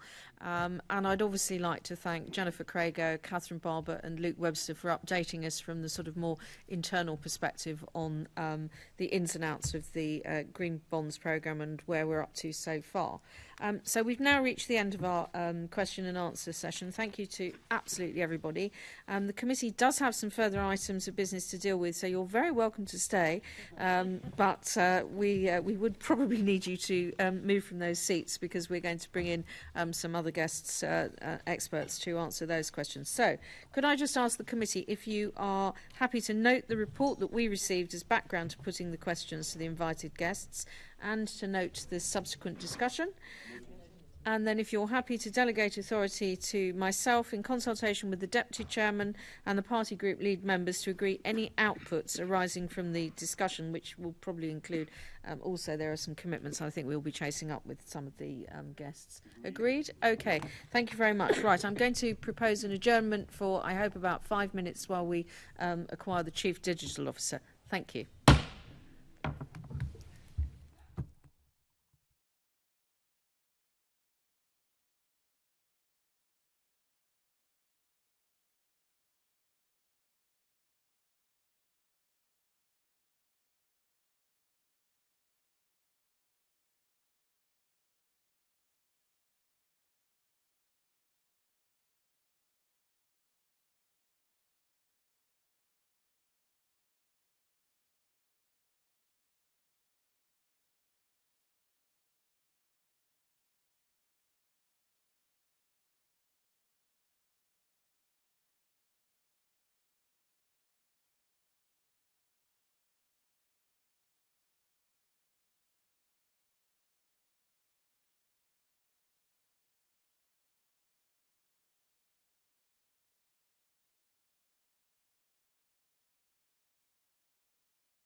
It's a digital.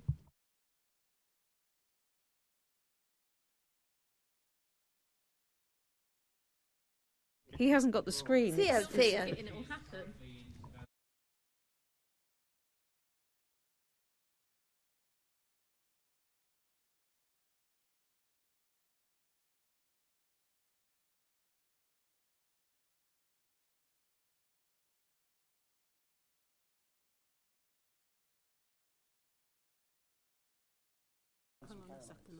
Okay.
So, welcome back to the next item on our agenda, which is item 7, which is going to be a question and answer session with Theo Blackwell, who is the Mayor's Chief Digital Officer. You're very welcome, Theo. Thank you for joining us. We have a short presentation, which we all hope is now going to appear on the webcast. And then there may be some questions that members want to put to you. So, over to you, Theo. Thank you.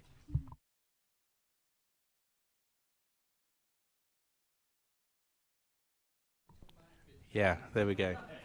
It's always the same. Thank you very much, Chair. It's a pleasure to be here today to undertake a question and answer session. So if I can turn to the first slide.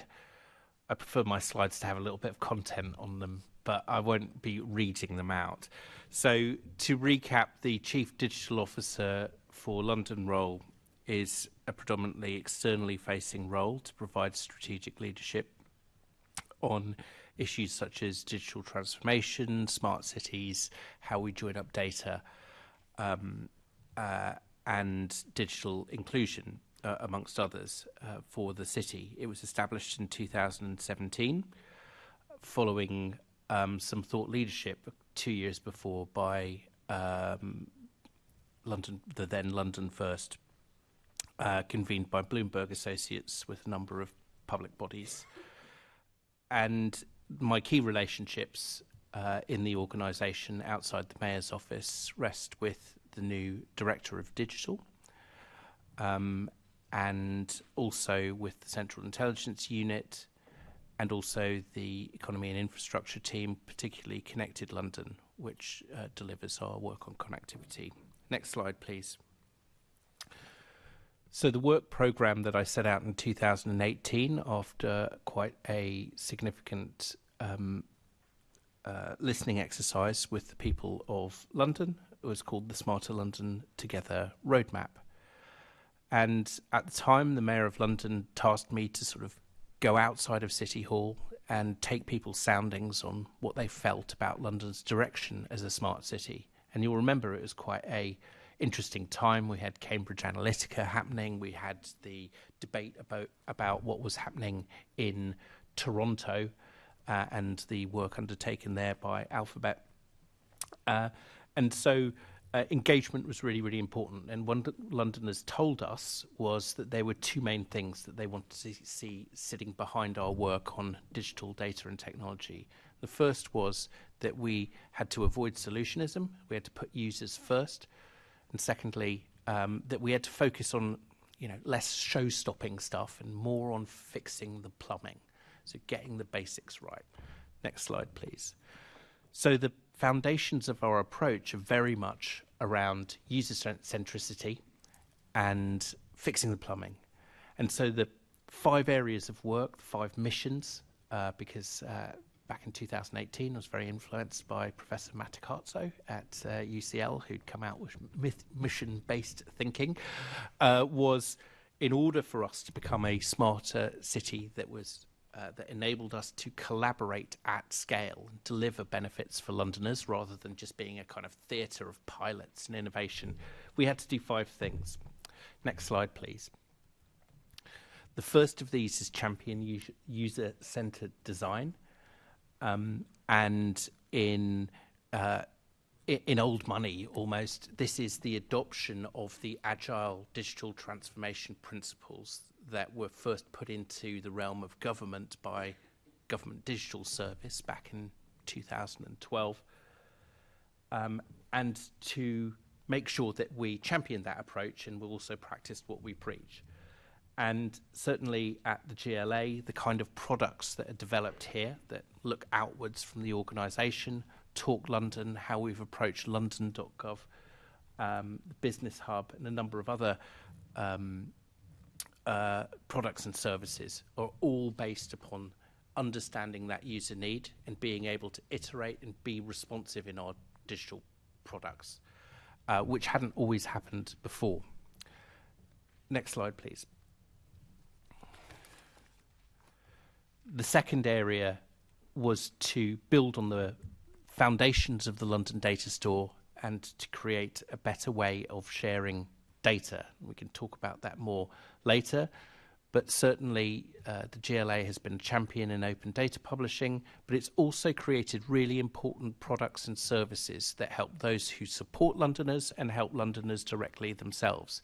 This ranges from the infrastructure mapping application, which coordinates utility roadworks, through to a large number of maps and visualizations that Londoners, public servants, businesses use on a regular basis. The Planning Data Hub is a really, really good example of how we draw that data as a live feed together to Londoners. Next slide, please. The foundations of our approach to data are not about bringing data together in one big data lake or other water-based metaphor. It is more like a library index of where the important data sets are in London. And so part of our work, and this reflects back our emphasis on user centricity that I talked about before, is about how we understand the user need of data in London.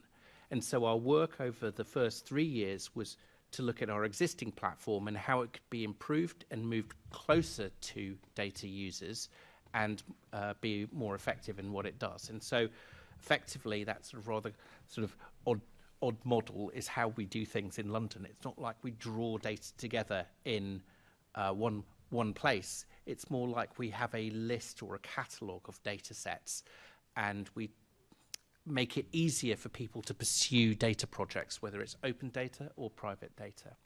Next slide, please. The third area, really, really important to London, certainly the tech community and residents and businesses as a whole, is ensuring that we have world-class connectivity. So in 2017, the Mayor established the Connected London programme, and that essentially is a principal area of my work, to work very closely with Sarah Kelly and her team to ensure, A, that we create the right investment framework for private investment in full fibre to the home in London and address London's copper legacy. And that has driven our work on signing quite complicated legal agreements with boroughs and others called wayleaves. We had 2 when we started in 2017, and in the next 18 months we will be on course to complete 31 out of 32. I believe we're probably at about 24 or 25 at the moment.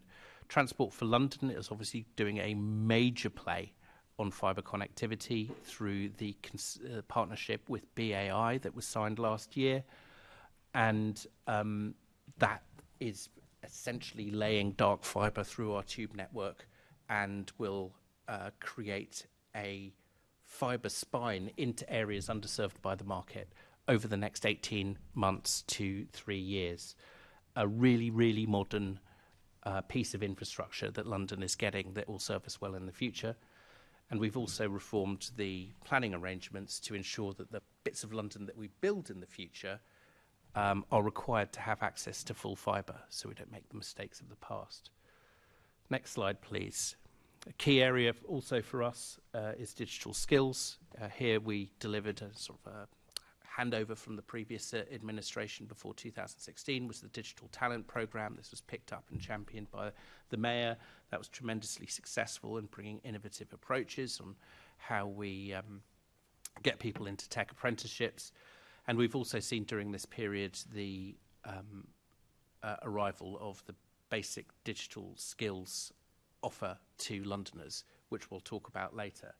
And the final slide here that I'll sort of dwell on for the past is citywide collaboration. A big achievement for us was establishing London's first team based in London councils to bring together the boroughs so that they can be part of the innovation story collectively as well.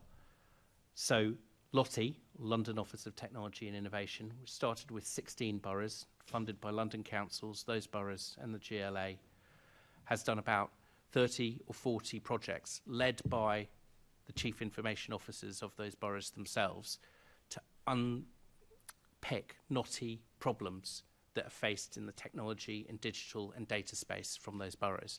Those include things like appointing the first pan-London information governance officer, which might not sound like the most sort of stardust of things. But if you're trying to bring data together for community safety or anything with a privacy aspect to it, you need to have a consistent approach to that. Manchester has it. It happens in other areas that are city regions, and London didn't have that.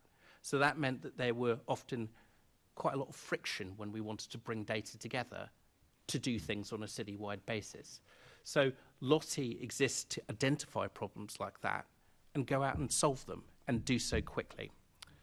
And so the final slide that I'll use in this presentation, I've run over 5 minutes, is my programme for this year, which focuses on recovery, the end of the recovery mission, which is on digital access for all. We've done a partnership with LOTI and the Good Things Foundation, which is a national charity on digital inclusion, to create a digital inclusion service for Londoners. So it's a place where someone who supports someone who is excluded can help them get the skills, device, or connection, cheap connection that they need in one place, because it's often quite difficult to triage people's needs here. Secondly, we're rebuilding the data platform. So the London data store will end, and we will build the Data for London platform, which will be better than the existing platform. It will also have a governance body, which will meet for the first time next week, called the Data for London Board, replacing the Smart London Board, that will help us on a data strategy that it will essentially be an approach on how we can share data effectively and responsibly in London. So again, less of the stardust and more on the plumbing of how you bring data together for effective data projects that are meaningful for Londoners. Third area is the Emerging Tech Charter, which we've already launched, but launching a privacy register, which will be the central register of all data protection impact assessments from public bodies in public spaces, so there can be transparency about the technology that we use, and consideration on the next steps on how we can do collaboration. So what does LOTI Mark II look like? As a new institution, it can't just be set in stone. We need to look at how our collaboration evolves and is agile and follows the principles that we set out at the beginning. Thank you. Okay, thank you very much for that quick trot through and an update there on everything that's been going on over the, I think it's over the last year. I think it's a year since we last saw you at the Oversight Committee. Can I just see if there are any indications from anybody who'd like to come in? I've seen Assembly Member Pigeon and Assembly Member Hall, and then Assembly Member Russell and Fortune, in that order. So I'm going to start with you, Assembly Member Pigeon. I thought you were going to do some questions first. Well, I have a few things that I wanted to ask. Shall I do mine first? Yeah. Yeah, so you were talking a lot there about improvements and more engagement, and you talked about via the refreshed Talk London. And I wondered, there weren't any figures in your presentation. It might be something you can send afterwards, but I just wondered, how many more people are now engaging when one of the requests for engagement comes out through Talk London? Have we seen a noticeable uptick in the number of people who fill out surveys or send back replies to questions that are being posed to Londoners? That's when I mainly see it, as it pops into my inboxes asking me if I would like to engage. Have we seen an uptick in engagement? And also, have we seen improvements in the usage of the London data store? Are we seeing more people using that? And how many more do you think will use it when we transfer it over to being data for London? So I'll start with those two, if I may.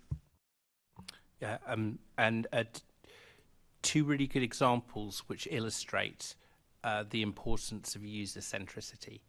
So Talk London has indeed seen a significant improvement in engagement, and that was the purpose of its redesign. It was to understand user need, and particularly to understand the need to engage younger people and people from more diverse audiences, and it's achieved that.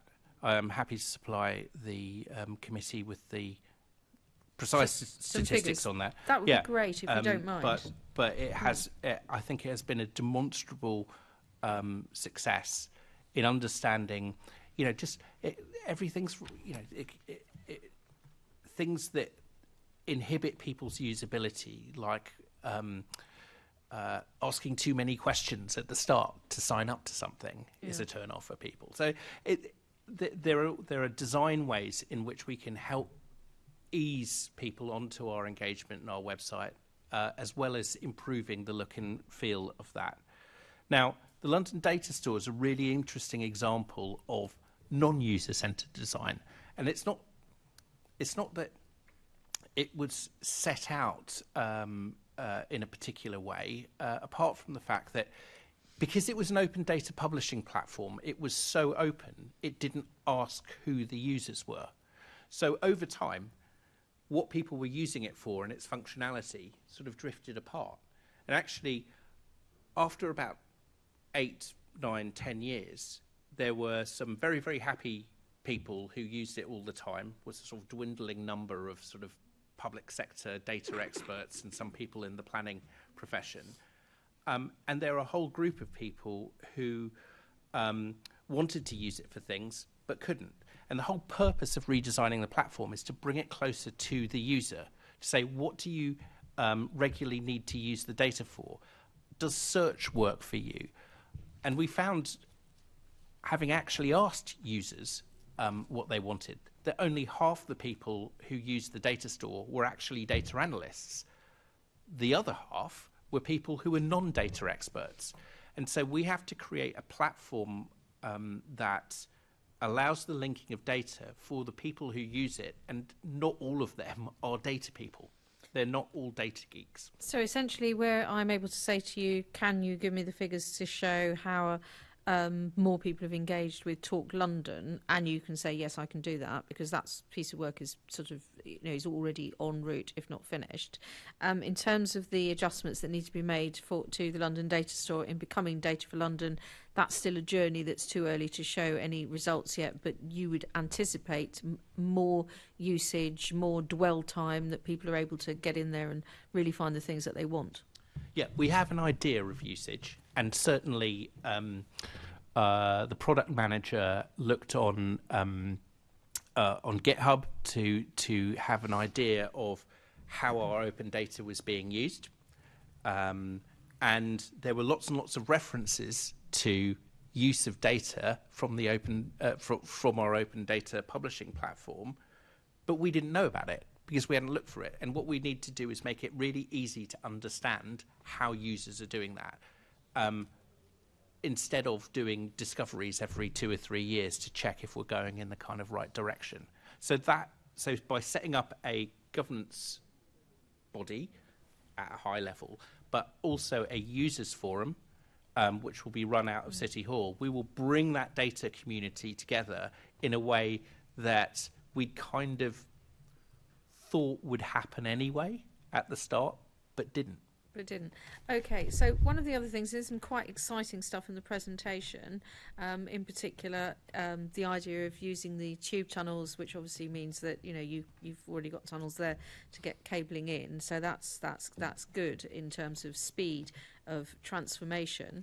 In terms of the Smarter London Together roadmap, where would you say that we are in terms of international comparisons? Would you say that we've now transformed London into the smartest, using that in the data and tech sense, city in the world, or are we still lagging behind, I don't know, Kyoto, Tokyo and other places where tech is very widely used across cities? This is sort of like the perennial question. So the answer that I give is there are a number of studies out there, and London always is cited in the top 3 or top 5 of these cities. And in these reports, they always mention Singapore, and I always say that's not quite on, because Singapore's actually a country, and it's 35 million people, and it's got country powers. So whenever they start winning awards and coming out number 1, it's kind of, they have an unfair advantage right at the start. The journey to smart cities in London is something that goes back to 2002. Next year will be 2002, 2003. Next year we will be celebrating or noting the 20th anniversary of the congestion charge. The congestion charge is a smart city play before the term was ever invented. The term was coined in about 2008 by IBM. In 2002, London created a platform which allows you to link a database and cameras to a payment mechanism in order to achieve an objective. Oyster card, contactless payment. This is all part of London's smart journey. And so I would say London fits into kind of a leader in the field of transport, certainly. TfL has an insane reputation globally for its innovation. It's something that I pick up all the time when I go abroad. And so TfL has been able to do those scale plays. What's been more challenging for us is how do you get the benefits of scale in quite a fragmented local government arena. So you've got 32 boroughs. You may well have duplication. You may well have quite a lot of friction if someone wants to do improvements on air quality or retrofit or other other innovations that meet policy objectives. This is why we set up the London Office of Technology and Innovation, in order to bring boroughs together so that we could do things in scale. Not 32 boroughs at the same time, because that's often quite difficult to do and tends towards low-hanging fruit. But if you were getting 4 or 5 aligned boroughs doing things, that's a city the size of almost of Birmingham. So we have scale in this city. We can do it in coalitions of the willing, and that's been our approach. Okay, I'm going to leave my questions there and go back to the order I suggested earlier, and I'll start with Assemblymember Pigeon. Thank you very much. This is a very interesting discussion, and part of it you're using completely different language to anything I would use and understand. It's a very different world that you are working in and at the front of. You said your role is externally facing, but how do you influence the functional bodies? What's your working relationship with them? You've recently seen online contact with the Met Police criticised as poor. I know they've got a new IT system going in, supposedly at long last in the Met Police, but I hear from the boroughs they're very concerned that they won't have access to the same data they used to, which they use. Are you aware of this? Do you have oversight? What influence do you have? And alongside that with TfL, yes, they've got this amazing reputation and cutting edge of technology, but they, when we have interviewed them before Transport Committee, talk about free data, sharing the data and all that, but they don't get then the feedback from these apps to see the journeys people are making, which they need with their planning hat on. You know, so are there some conditions, we'll give you the data free, but we would like to see this to help shape our planning, which is our other function. So I wonder if you could give some comments on those, please. About 80% of my role is externally facing, and within that I include engagement with the functional bodies. But it's not, I'm not a CTO of London, so I don't sort of advise people on the systems that they build. It's more of, and we don't have a CTO for London, and I think there's a, which is a broader kind of constitutional question. The UK doesn't even know what its public sector technology estate is. There's no central register of what systems operate public services in this country, held by the government or anyone else. That said, through organisations such as LOTI, we have been able to identify things that stop public sector organisations innovating. And quite often these are the terms and conditions that are placed in contracts from third parties, such as being asked to pay for data, your own data, if you want to do it for a purpose other than the one that is contracted for. So clauses like that exist in public sector organisations, and what we seek to do from that kind of technology side is tease them out from the technology, the CIO community, and see if we can instead suggest or develop substitute ways of achieving that objective, or say these clauses should not exist. On the question of data, however, a large part of my role is actually bringing together the various approaches from the GLA group and others. And the Data for London board has a number of people who've been externally appointed and brought in from academia and business and so on.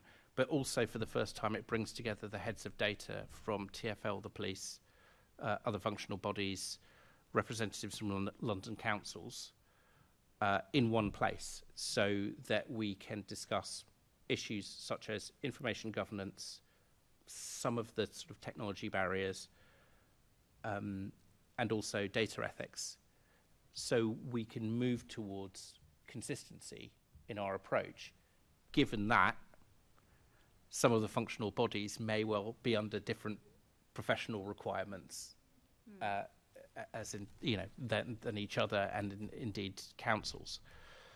So there's a bit of a mix here between sort of external and internal, and I often need quite a lot of the internal things to work well in order to be effective externally. And actually the data store and the Data for London platform is a classic example of that.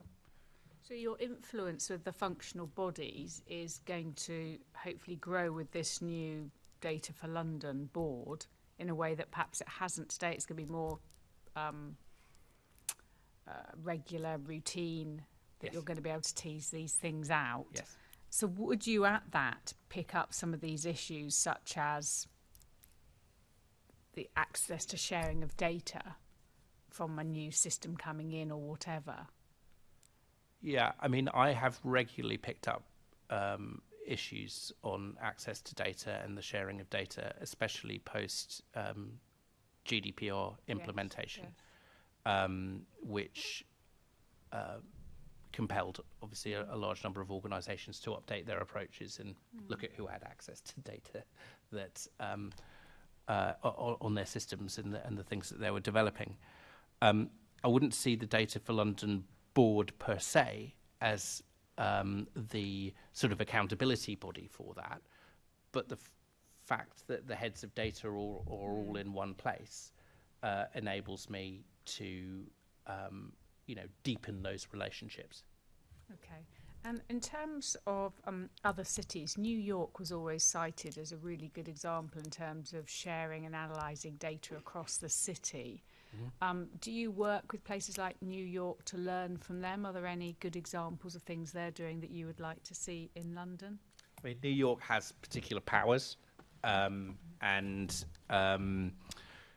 it's sort of like an interesting sort of philosophical question, really. London has its challenge because of the structure of UK local government, and we've got 32 boroughs. How do we join up the data together? And New York has, 5 boroughs, with lesser powers, but really, really strong departments who've kind of, sort of like, 5 TFLs, so they. So how they join things up, and they also have the state, which runs the subway system. Exactly. So the point being is that the challenge of collaboration exists on any great cities level. It just manifests itself in slightly different ways.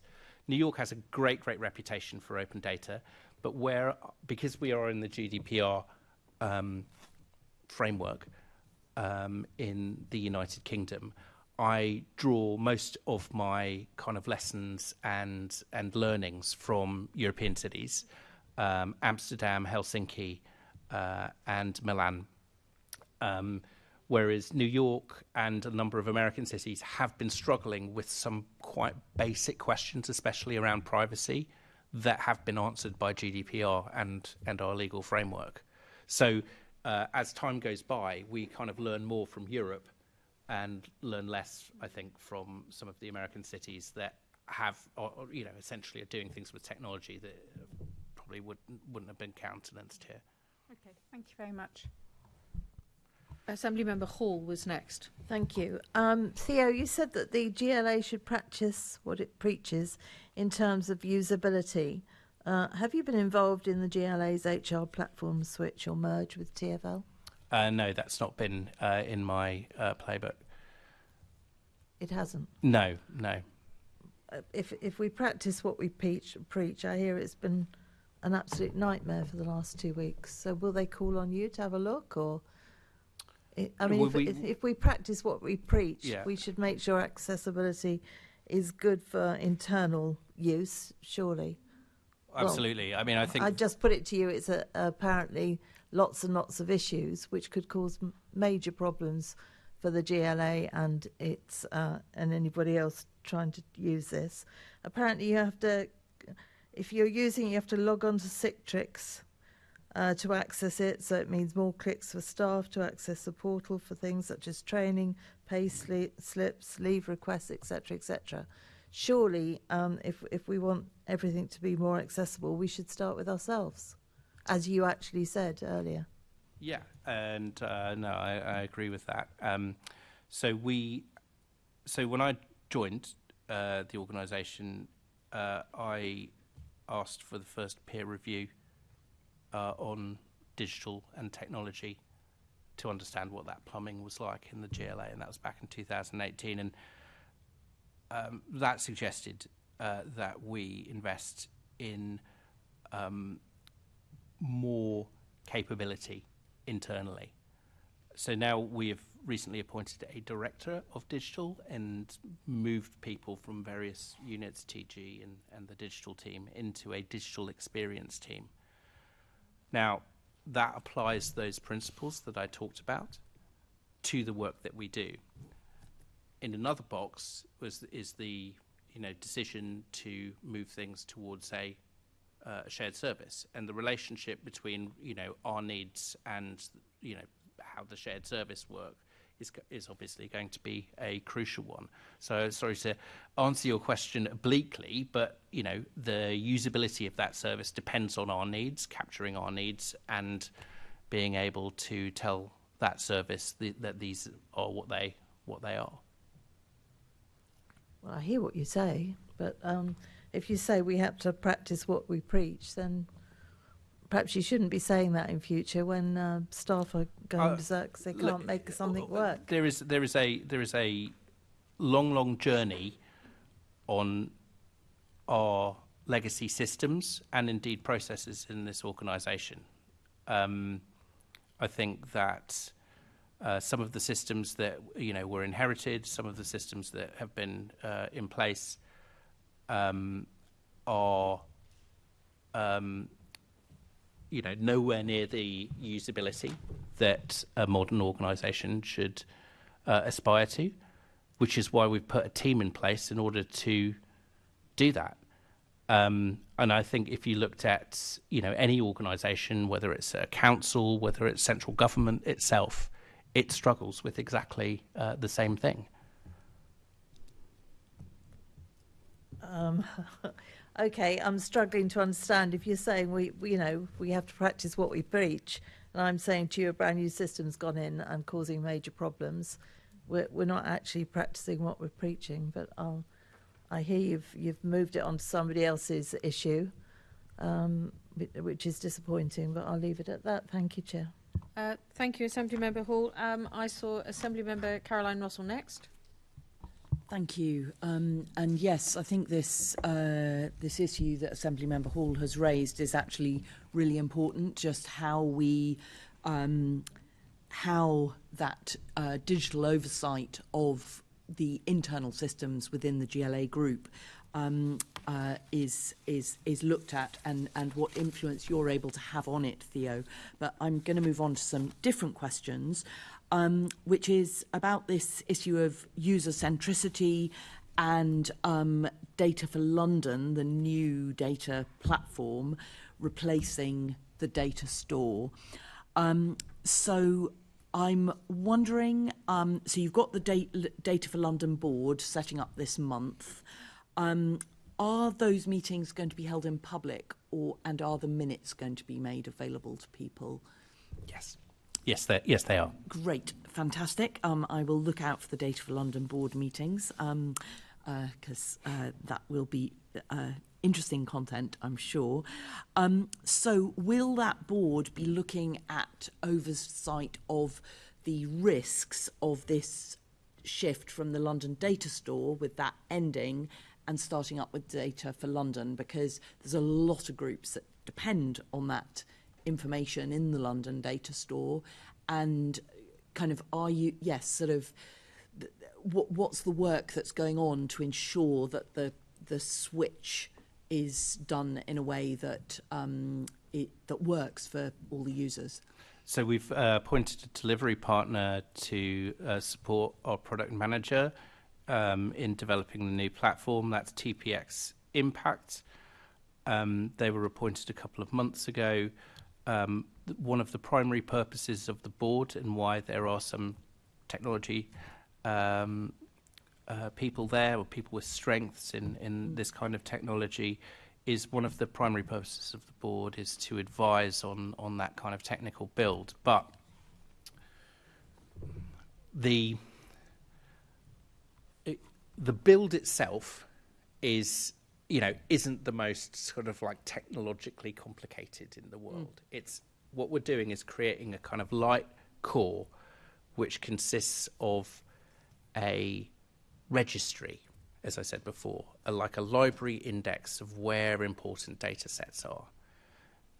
So what that does is it indexes the metadata so the data descriptor of where that is, what it is, where it is in London. People go out and do things. The main challenge for the platform above that will be to make that searchable and easy to use, and to respond to people's future needs. But I think about 70% of the work isn't to do with technology. It's to do with all of the other things that stand in the way of joining up data effectively and responsibly. So that's some of the legal stuff in information governance. It's capacity, like how do we develop really good teams of people? Because ultimately, and this is the problem with smart cities, it's all about, you kind of look at smart cities about bringing all of this data together and sort of the answer will reveal itself. Actually, it's about human beings asking the right questions. What do we want to achieve? What problem do we want to solve here? That's the crucial thing. So 70% of the work of this is on the non-technology side.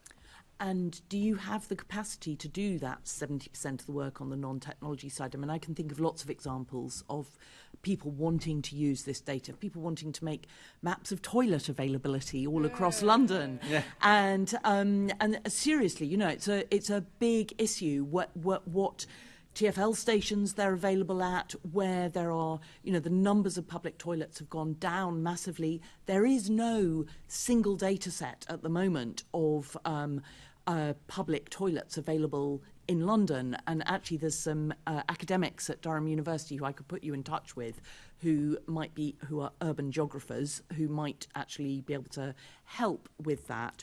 But the issue is you've got these sort of practical things that Londoners want to sort out and fix that involve data, and you're saying 70% of the work around the data for London is actually about how that communication happens, how that interaction happens, how the dots get joined together so that these good projects can happen. So do you think you've got that capacity to be able to allow things to pull together and happen? At the moment, can no. I just intervene and just say we are starting to run out of time Sure. now because it's 10 to 1. So I just want brief. everyone to pick up the pace a bit and shorter answers, shorter questions, because we've got a couple more reports after you. Sorry to say that. That's right. At the moment, no. We have limited capacity in the GLA. There is a bid going through at the moment for kind of part 2 of our original proposal. One was the build, which we've got $500,000 for, and the other one is for literally a core minimum team of about 4 people who can do these things. So that's currently in the budget process, and the two things are dependent on one another. Briefly, the second part, the second sort of answer to that is within teams, so environment team, economy team, or whatever. In the future, a lot of the projects that we're doing will be dependent on data. So they will have data asks, which we would expect those teams to fund themselves, but they would be cheaper and easier to do because we have a central function. Mm-hmm. Thank you, and I'll pick up the other stuff outside the meeting. Thanks, and thanks for that, Assembly Member Russell. Okay, Assembly Member Fortune has just indicated that he's happy to forego his additional inquiry as well. I'm just going to check that nobody else has got any other quick questions that they quickly want to cover off. Thank you very much for coming in today and giving us the update on that. I think we've had some very useful information, and no doubt we will persuade you to come back and give us a further update at some point in the future. That's the end of our second Q&A today, and the committee is now going to be moving on to the next item of business, which you're very welcome to stay for, but obviously if you need to get off, please feel free to do so. So can I just ask you, committee, are you happy to note the report that we received as background to putting the questions to Theo Blackwell, the Chief Digital Officer, and the subsequent discussion? Is that noted? And are you happy to delegate authority to me in consultation with the Deputy Chairman and the party group lead members to agree any outputs arising from the discussion? Is that agreed? Okay, so we're now going to move on to item 8, which is People's Question Time in Ealing. And I believe that Emma Strain might be coming round through the security doors, which are impeding her moving quickly, to come and join us to talk about this. Here she comes. She's coming. She was just sitting around there. There we are. And in fact, actually, can I suggest that the members of staff who are going to speak to the extra paper at 11A might want to come through as well, just in case there's any further problems with the security door there. So we're looking at the proposals for Ealing, and we're going to note, I believe, the already agreed timetable of boroughs that we're supposed to be going to. And we are also going to consider any views, ideas or suggestions on further ways to improve people's question time as a consultative event, or indeed as an experience for Assembly members. Assembly Member Pigeon, you had something you wanted to add? Yes, ask? actually, I have a couple of things. One, can you confirm, Emma, that the venue in Ealing will have inside toilets for Assembly members to use rather than a porta cabin, luxury that it was, in the car park in the rain? And secondly, in terms of the format, we talked about this before, we talked about having a review of the format. Where are we with that? I talked about breaking out into thematic areas. I think it'd be more beneficial for deputy mayors who are there as well.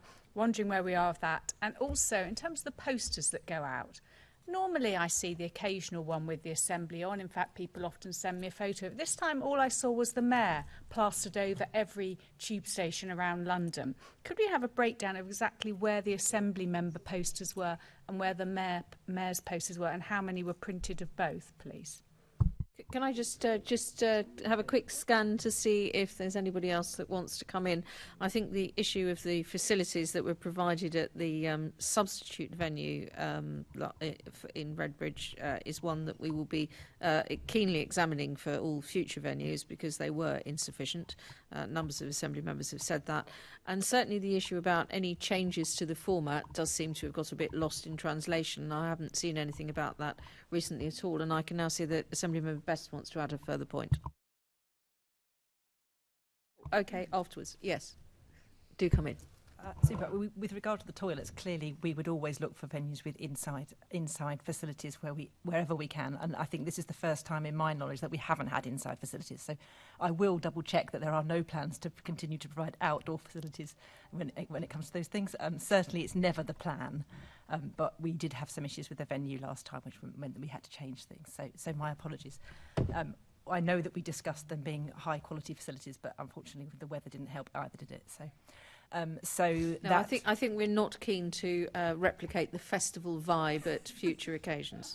No, and I don't blame you for 1 second for not being keen to replicate that. I will note that also, but I can assure you it's definitely not part of the plan. On the themes piece, I've been back through some of the notes and things I've done recently, and I think there are a number of different views on that. Noting your points, Caroline, which we do need to pick up, and what I'm going to do is talk to the team about bringing all that together and potentially having a bit more of an informal discussion before we come back here, because I think there are quite a lot of differing views on it, so we just need to work that through. So my apologies, I will push that up the list and ensure we do that going forwards. On the posters, there is an absolute rule that there is a 50-50 split, but let me go away and find out what I can determine in terms of exactly where they're posted. I'm not sure we have that data, but I know that we are very clear that there is a 50-50 split on what we print and what is posted.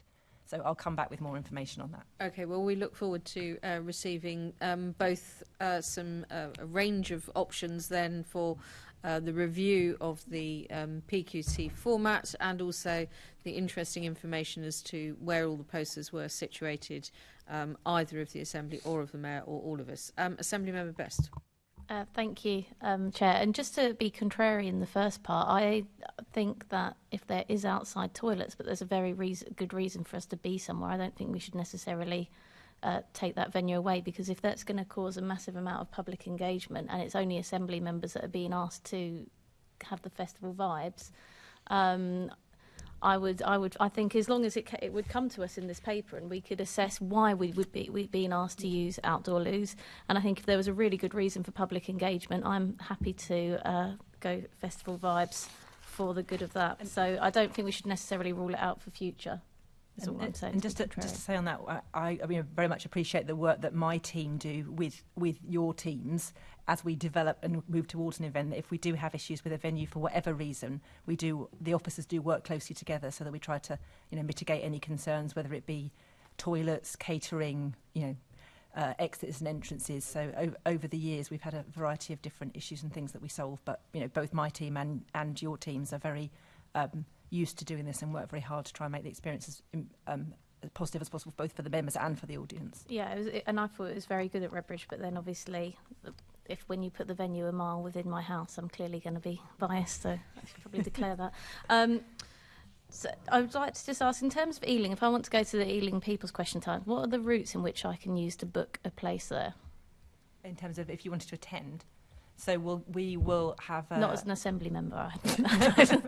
So you're invited by default as an assembly member. We use an online booking process, but also there are options available for people to book who are unable to do so online as well. Okay, and what are those options? Off the top of my head, the POU route for phoning in is an option, as is email. So I think we publicise those things. I'll double check. Can we make sure, because I had a complaint from an elderly resident who doesn't have access to the internet and had wanted to come to the Redbridge event but couldn't find a phone number anywhere to call and book. Okay. Yep. The second bit of that being then if you do attend the event at Redbridge, you had to then show on a smartphone or something else your receipt and booking confirmation. So can there also be a way in which that whole thing works? Yeah. So there's a whole process there, and I think the number of people that would want to do it that way would be quite low. That it might be quite manageable to have a separate kind of. Yeah, and the accessibility point is really important to us, not just the venue itself and whether people can get in and out of it, but booking, having access to people who are perhaps older and with less technologically aware. So yeah, I'll so take perhaps that one away. particularly on the post, isn't it, for Ealing, if the phone number to book could be prominent as well as a online link. Let me take that away. Thank you. And the other point on accessibility was the British Sign Language interpreters at Redbridge afterwards told me that it was very difficult for them to interpret because of the setup of the stage. And so I wonder if before we conduct the Ealing event, if there could be a kind of a test run with them, make sure they can see everybody and that the mics work in a way which the sound doesn't go out this way and not back. And not back, yeah. Because they couldn't really hear at points what was being said. And then the final point, I think, was just on the security of the event that I wanted to make. So when I arrived, I ran up the back stairs and went through the doors and walked into a room I thought might have assembly members in it, but it just had the mayor in it. And given that I saw firsthand the amount of abuse that he received on leaving the event and the amount of people that seemed quite aggressive there, I thought that was quite worrying, given there was that amount of police and security guards, but I was able to just run up and get into the room without meaning to, I should say. Yeah. But that concerned me. I'll pick that one up. Thank you very much. Okay, I'm going to move on to the next item, but just before I do, could I just ask the committee to make sure that they provide any further views on the proposals as set out in the report for the next People's Question Time to Emma Strain. Note the previously agreed timetable of venues that we will be going to over the rest of this Maryland Assembly term. And there's also an indicative venue for the beginning of the new term. And if anyone has got any other suggestions about improvements, please feed those back as well. Can I move on to the next item, which is the GLA Oversight Work Programme?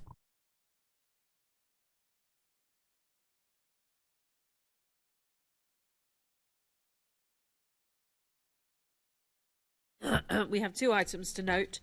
Can we note the committee's work programme for 22-23? And also note that we are having a further informal consultation in relation to the 2nd of November PQT that we've just been discussing, and that's attached as Appendix 1. Can we note that as well, please?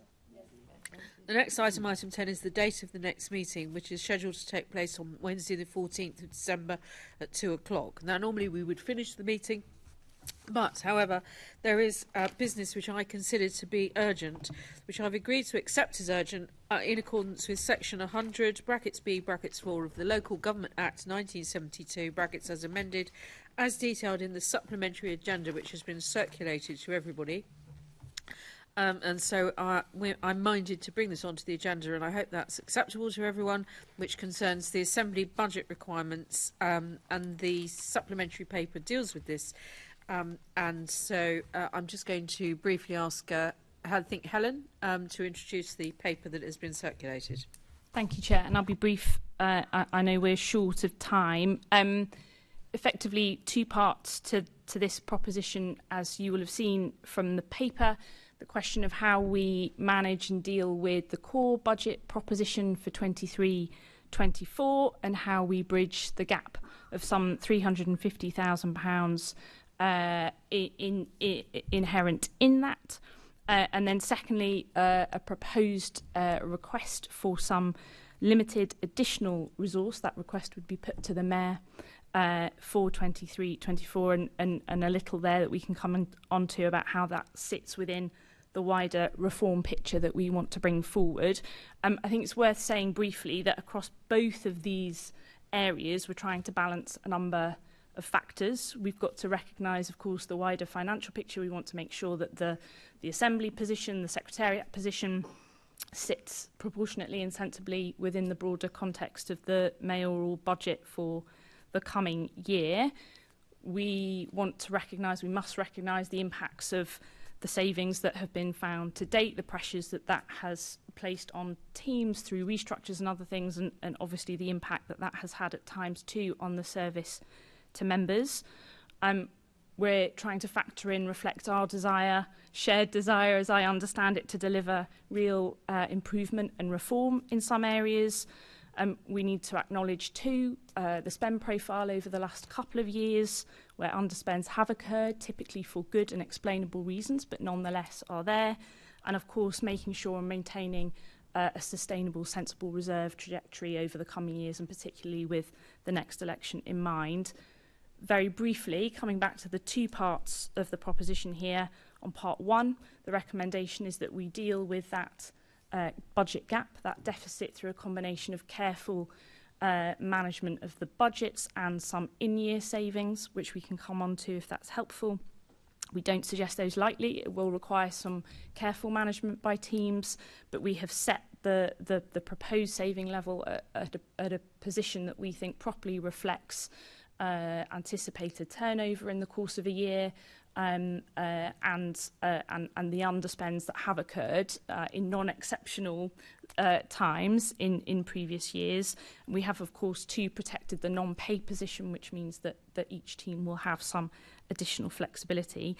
The paper also provides you with a clear trajectory for the reserve, and which we think shows how we can balance both a sensible use, active use of the resources that we have before us now, whilst giving you necessary assurance about the cover that we will have and need to have in future years. On part two, and this may well be where there's more substantive discussion to be had, we've thought really carefully about whether to bring forward a bid for additional resource at this time, recognising the wider pressure on the budget that I've just described. We do think, though, that there are some limited areas in which additional capacity is really vital and will really make a difference to our ability to deliver the change programme that we want to do. As I say, very much part of that wider reform agenda, a kind of response from us to the concerns that you and our teams have raised. Lots of that work is already underway. And so we can talk about this if it's helpful. Much of the kind of issue, many of the issues that we want to tackle can be tackled through work that's already underway, through changes to process and procedure and practice. But we recognise that there are some more strategic, fundamental questions that we need to answer and want to address, and that some of those are rooted in the structures that we have. We're getting on with dealing with those. I know some colleagues will have real concern about the pace with which we go at those challenges, but we have to recognise too that there's been a significant amount of change already this term, both for members but also for our teams, and therefore the proposition before you really rests on our desire to get on with that change and that reform, not to push things into the long grass, not to take our time, but to recognise that in parallel we want to deliver a really high quality service for members in the last year of an electoral term, and balancing those two things is really critical for us in a way that does right by members and by our teams. And I think the proposal that's before you is our recommendation for how we can best do that over the coming year. is designed to bring forward the capacity we think we need to strike that right balance between getting a really high quality service for members in 23-24 whilst delivering on the really big strategic challenges that we know exist too. Okay, so I've had prior indications from Assembly members Hall, Pigeon and Russell, and I propose to take them in that order, and I think I'll take all the questions first, and then we'll come back to yourself and Zoe, and you can decide between you who's going to answer what. So Assembly Member Hall first. Okay, we've spoken about this at length, Helen, and you know exactly my thoughts. I'm not going to embarrass you on camera with my comments, but you know I feel very strongly about this. You said two things I particularly agree with. There's a shared desire to improve and concerned about the pace. We were told that things wouldn't be as they should be until the beginning of the next term. That to me is totally and utterly unacceptable. You've been working with far too many vacancies, in my view. There are not enough people lower down in the ranks to help some extremely good officers, and I'm sitting next to one. And I would tell him if I thought he wasn't as well, but he's an excellent officer. Lots of these officers need more assistance and they don't need more managers. And I think before I get cross again, which I am exceptionally cross about this, I'll finish saying, you know my thoughts and they have not changed. Okay, I'm going to move straight on to Assembly Member Pigeon. And yes, I think it's best if we don't get into discussions of what we think of specific officers, whether they're in the room or not. Yeah, I think I just want to pick up the pace of change is my huge concern. I'm overall content to go forward with this. I think growth item is really important around our financial capability, but the pace of change has got to be faster than in here and in our previous discussions we've had as well. And then finally, we'll bring in Assembly Member Russell as well. I have nothing to add to that. I just had indicated I might want to comment. Okay, the reason why I thought I might take all of the questions together is I did suspect that there would be some commonality between our viewpoints, and I'm sure those Assembly members who've not actually indicated that they wanted to come in, and certainly I have also expressed my view about the speed of change and how essential that is. And I think that's the main point is, and actually there has been no change during this term. All the changes that were made, which most of us I think regret deeply on behalf of the person who implemented them, were made in the last term before May 2021 when we came back in for this one. This is a short term, we understand that, but we have been struggling with this situation for quite some years now, and I think, yes, picking up the pace, we'd like to hear an answer on that. Thank you, and thank you all for the questions and points raised. I mean, I think we agree on pace of change. I think there are different forms of change in this context, aren't there? And there are lots of things already happening that will make a difference, which are not about structures, are not about the kind of headline position. And if it's helpful, we can come on to some of those. I think to your point, Susan, we are absolutely clear that this is not about waiting until the start of the next term to deliver, the changes we think are necessary. It is the case, though, that we will need to transition away from where we are now. And the judgment for us is how we do that in a way that also allows us to deliver really effectively in the term that comes and that recognises the ambitious work programme that members will want to have in the coming and final year of the term. And it is our considered view that with the additional capacity we have here, we can do both of those things in parallel in a way that means we are not waiting for improvement until the start of the new term, but genuinely allows us to deliver both of those things in parallel. And that is a consideration we have to have in mind. And that is absolutely, we are not sat here as people who are content with the status quo. As you say, Assembly Member Hall, we've got a lot of great people in the team who are working incredibly hard to deliver. Those vacancies are being filled. We've had some really good success with the policy advisor recruitment that's been out that week. Those are exactly the level of jobs that you're talking about in terms of driving the work. So that doesn't wait, that doesn't stop, that is happening now. There are then some bigger, broader strategic questions that we do have to work with you on and answer, and that will inform the wider changes that come forward, that is not about a static position that sits behind it. It's about a balance between how we do all of those things at once in a way that is fair to the teams but continues to deliver a service to you. And our intent is that that is an improved service. It is not a status quo. So it's improvement in parallel, but that is realistic about what it is possible to deliver with the capacity that we have, and that is partly why we are recommending that there is some enhancement to the capacity, and particularly, as you say, Assembly Member Hall, there are particular areas, let's not embarrass Gino further, but he won't mind, I'm sure. The finance picture is a really good example of where we rely incredibly heavily on one person. We want to do something about that. We want to grow that expertise within the team, and we want to make sure we've got the resilience to get on with delivering the change as well as the day job. And we are absolutely committed to the pace point because it's in our interests too, and that's the reason we took on the jobs that we did. Okay. I can't see any more indications from Assembly members who want to come in and point further questions. So I'm now going to put the items that need agreement to the committee, and I'm going to put them in turn so that they can be agreed individually. So the first one is that we are asked to consider the Mayor's budget guidance for 23-24 and agree that the London Assembly's draft budget requirement for 23-24 for recommendation to the Mayor should be as set out in section 8 of the report. Is that agreed? And in addition, secondly and separately, a proposed bid for additional resort as set out in section 9 of the report should be submitted to the Mayor for his agreement. Is that also agreed? Agreed. Okay.